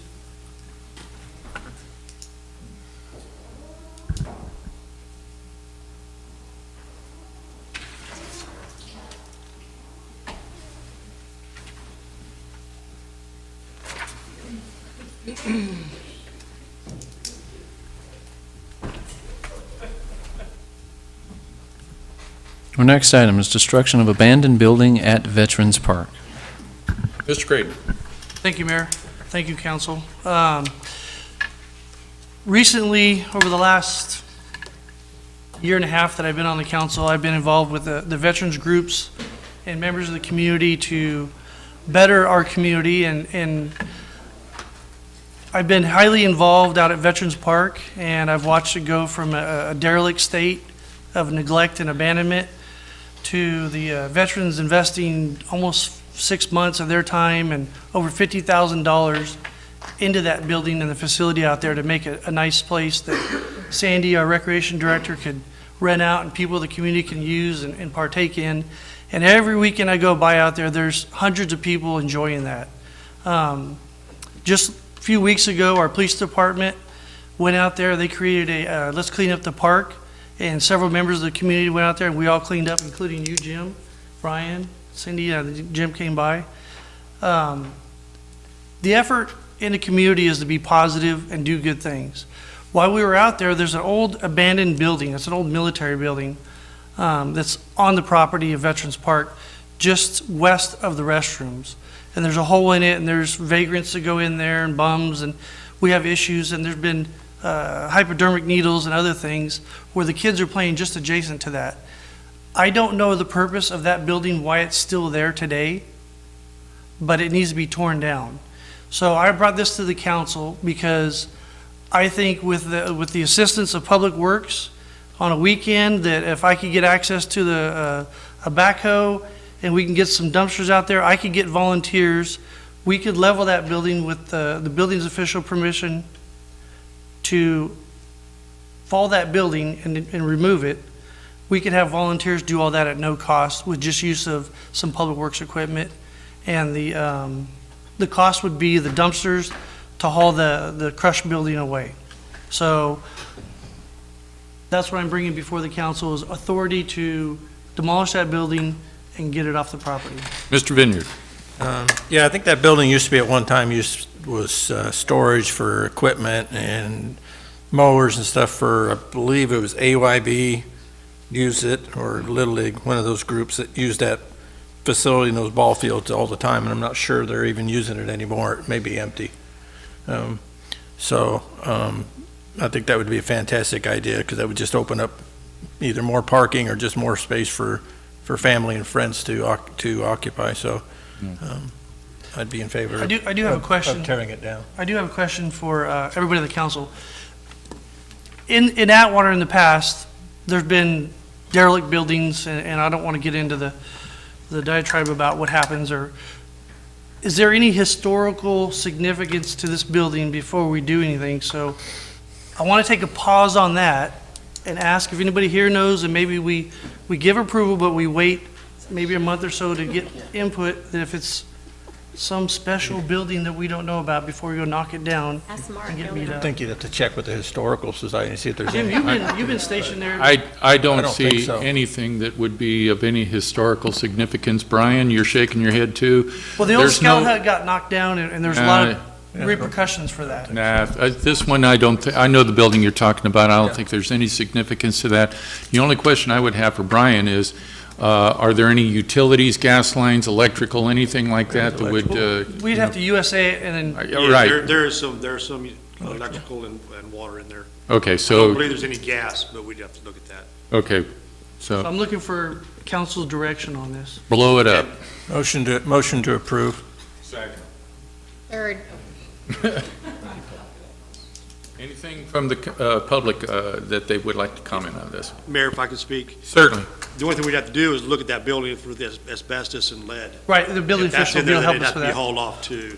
If it's just lead, we can quarantine it and follow the lead procedures for Yeah. abatement and everything. Yeah, I've But- already called San Joaquin Valley Air Pollution Control Board on the behalf of, investigating this. They gave us some light criteria. Basically, Good. they want to just do a simple core on a couple of walls and stuff like that if Great. necessary. If we can find a date stamp on there, they were like, the City of Atwater Building Division, in our address files, the building doesn't even exist. Right.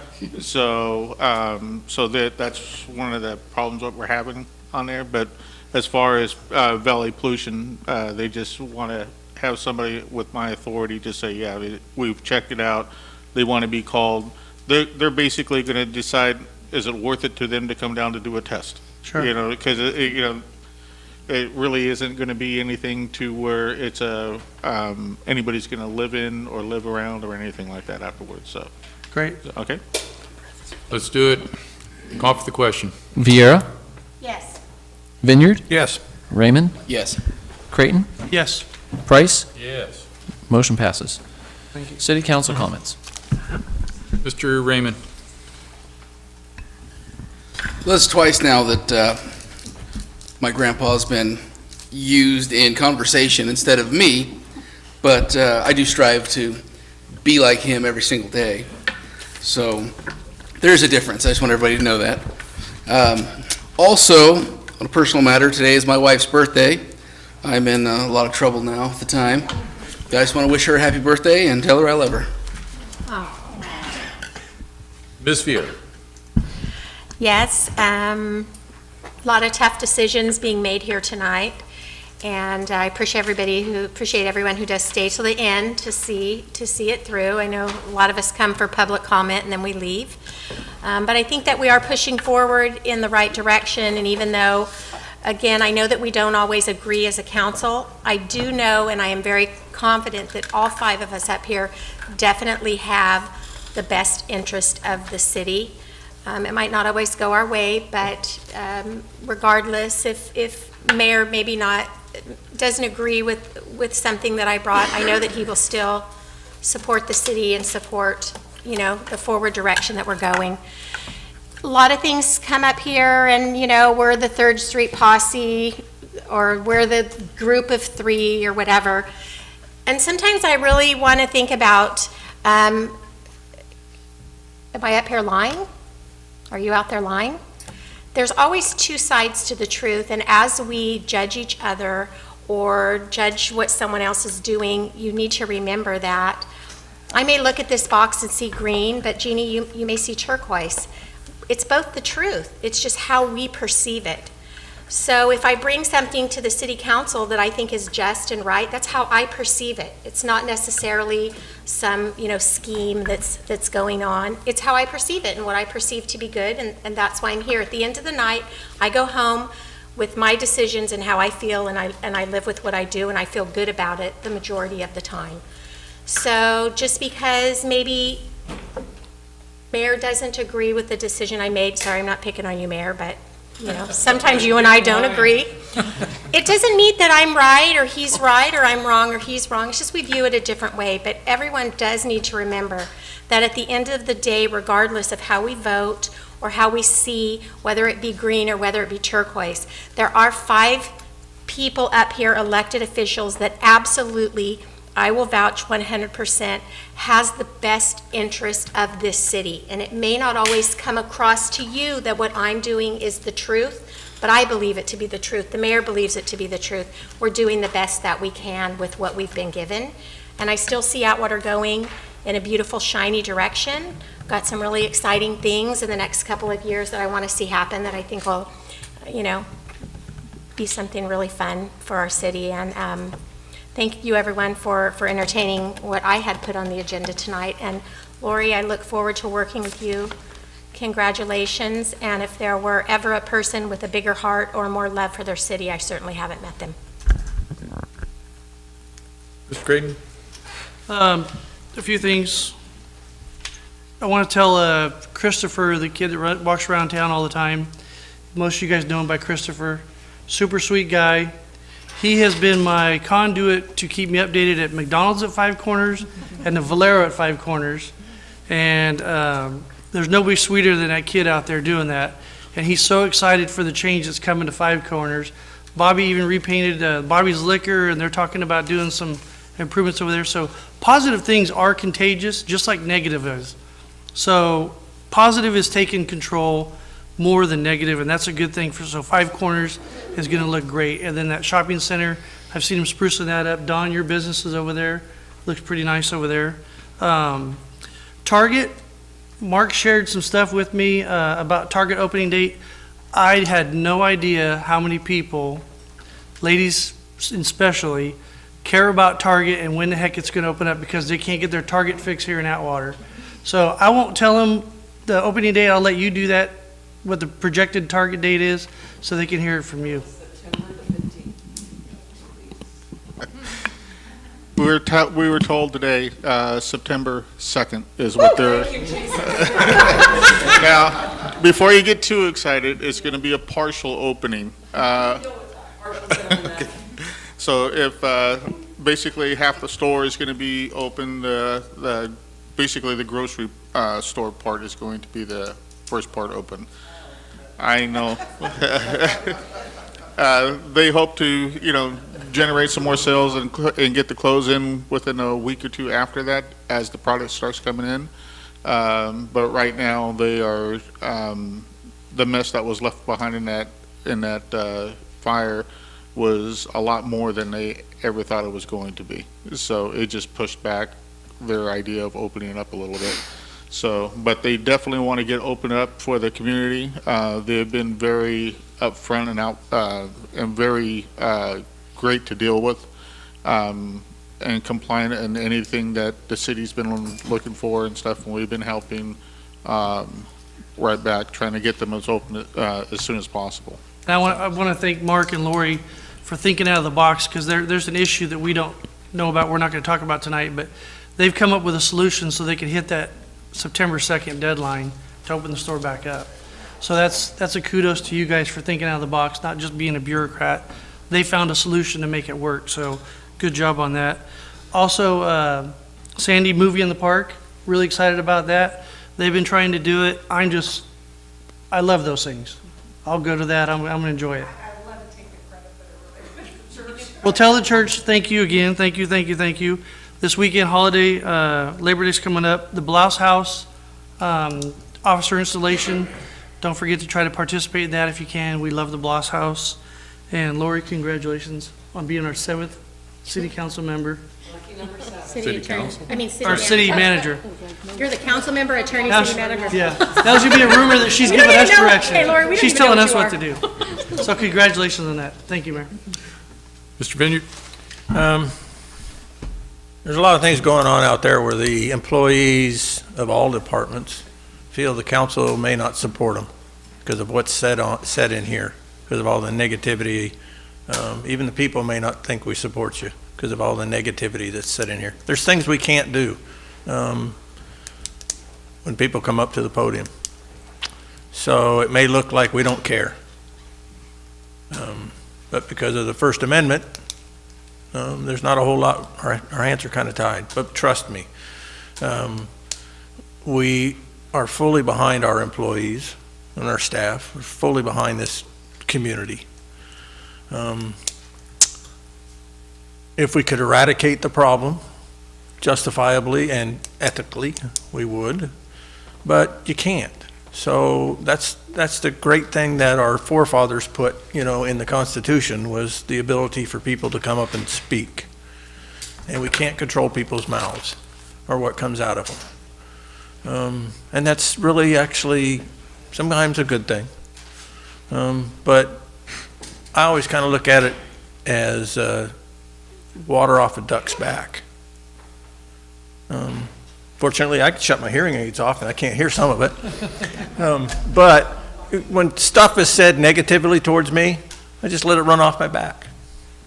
I'm not going to get drug into somebody's petty little ego trip, petty little fight.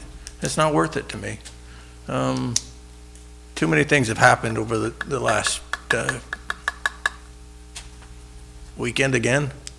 I had a real good friend who I was playing golf with had a stroke right in front of me. Life's too short. Gentleman's 63 years old. They're 63 young. So life's too short for a lot of things to worry about what's said about me or to me or anything else or to my friends. So be a duck. Let the water go off your back. There was a comment made about the newspapers. You know, newspapers have a responsibility nationwide to report the news. Some of it's good, some of it's bad, and they all do their job the best they can, and we don't always like what's said. Sometimes there's a lot of good stuff. In my opinion, there's not enough good stuff in the newspapers, just like there's not enough good stuff in the news on TV, but everything thrives on the negative and the bad. So what you think's bad, I think is good, what I think's good, you think is bad. You know, it's all perspective, like Miss Vieira said. You know, what's green is green and what's pink is pink or purple or whatever color you want to put it out. It's your perspective. So I think we need to try and keep that in mind because we can agree to disagree. We did tonight numerous times. And you're going to run into that in life until you die. And then probably when you go to heaven or to hell, wherever you end up, you probably have disagreements there, you know? So, but just keep in mind, we're all here to do our job. And as I said, I'm going to do mine to the end. There's a lot of people out there who didn't get reelected. That, in my opinion, they're not doing their job to the end. But I'm going to kick rear end, and I'm going to see if I think something's wrong. I'm going to bring it up, regardless of whether I disagree with all the council members up here or I agree with all of them up here. It doesn't matter. It's something I perceive. So, and I expect all of them to do the same thing, to do their job to the end of their term, or till they get tired of being up here. Whether that's 12 years or 4 years, it doesn't matter. We all need to do our jobs everywhere we go. Police officers, staff, city employees, maintenance workers. Just that's all we all ask of each other, is to do our jobs. Do it to the end. Thank you. The city guys have done a really good job. Brian, I wanted to commend your staff and your guys getting those lines painted and crosswalks out by the schools and all that. It looks good, and yeah, pass along the thanks. Their work is not going unnoticed. I appreciate that. All of us here on the council, I don't know anybody that didn't get it, but there was an individual that was up by the post office up there, Broadway and Winton Way, and tripped and stumbled and sent us a picture of a really ugly toe. And so, yeah, for millions that we don't have, get in line. In any case, thank you, Helen. In any case, to let the public know, you know, the Measure V funds that we do have coming in has a cutout for non-transportation, or I'm sorry, alternate transportation needs, which is sidewalks. They are there for repair. Some of them do have that slab that has pooched up a little bit because of roots or whatever, and we can't get to all of them at the same time. But Brian, were you made aware of that one particular spot? Okay, it's by the post office, Broadway and Winton Way, and well, not too many post offices and not too many corners of Broadway and Winton Way, so that should be an easy one to find. Any case, it's just one of those things that, you know, we're going to have to deal with. We do have the funding for it. The individual was concerned about that. We do have funding to repair that type of thing, and we can do that in-house, can we not, Brian? Okay, okay. Easy does it. We'll be out of here shortly. Yeah. In any case, question for City Attorney. What mandated stuff do we have right now from the state with regards to water conservation or any kind of water issues and that type of thing? A lot.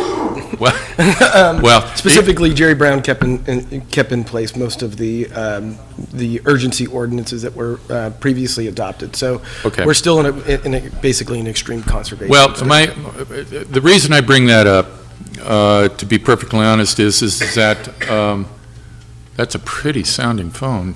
Yours, okay. In any case, you know, we talk about, you know, the watering issues and that kind of stuff around town here.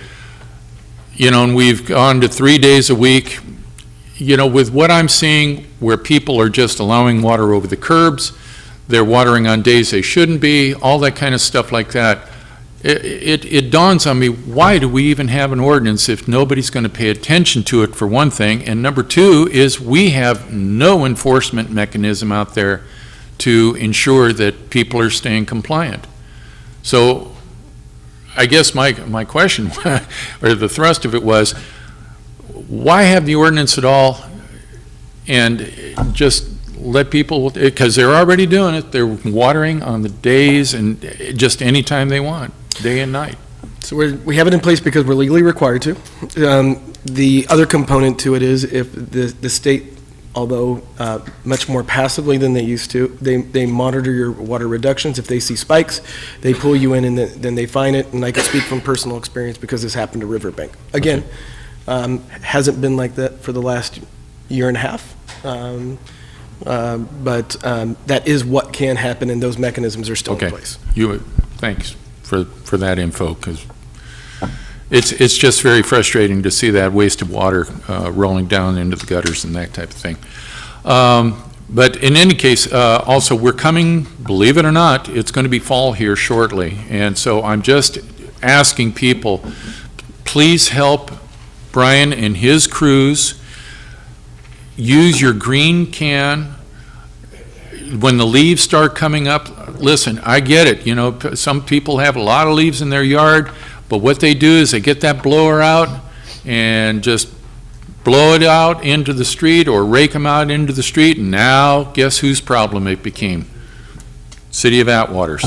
And if it starts to rain and, you know, things start to, you know, get washed down to the gutters, you know, to those drains, now we've got problems with plugged up drains and everything. My bottom line is, please, please, please use your green barrel. If you push it out into the street, listen, that's what I do at my house. I push them into the street, and then I push them all with a broom right down to one point and throw them into the green barrel. That's just me. But, you know, I've got several other neighbors that do that. You're doing the community a big, you know, service by doing that. And when it starts to rain, it doesn't plug up the drains. We're not calling out Brian's guys, you know, and spending that overtime money and all that just to clear a drain that we could have prevented doing. So please keep that in mind. We're going to be having fall season here real soon. So that's all I wanted to say on that. In any case, are there any afterthoughts by council? Anything? Okay. All right, folks, thanks for hanging in there with us tonight. Thank you at home for watching. Thank you, Maxine. I'll see you later. See you in October. Thank you, ladies and gentlemen. God bless you all. Drive safe. This meeting is adjourned.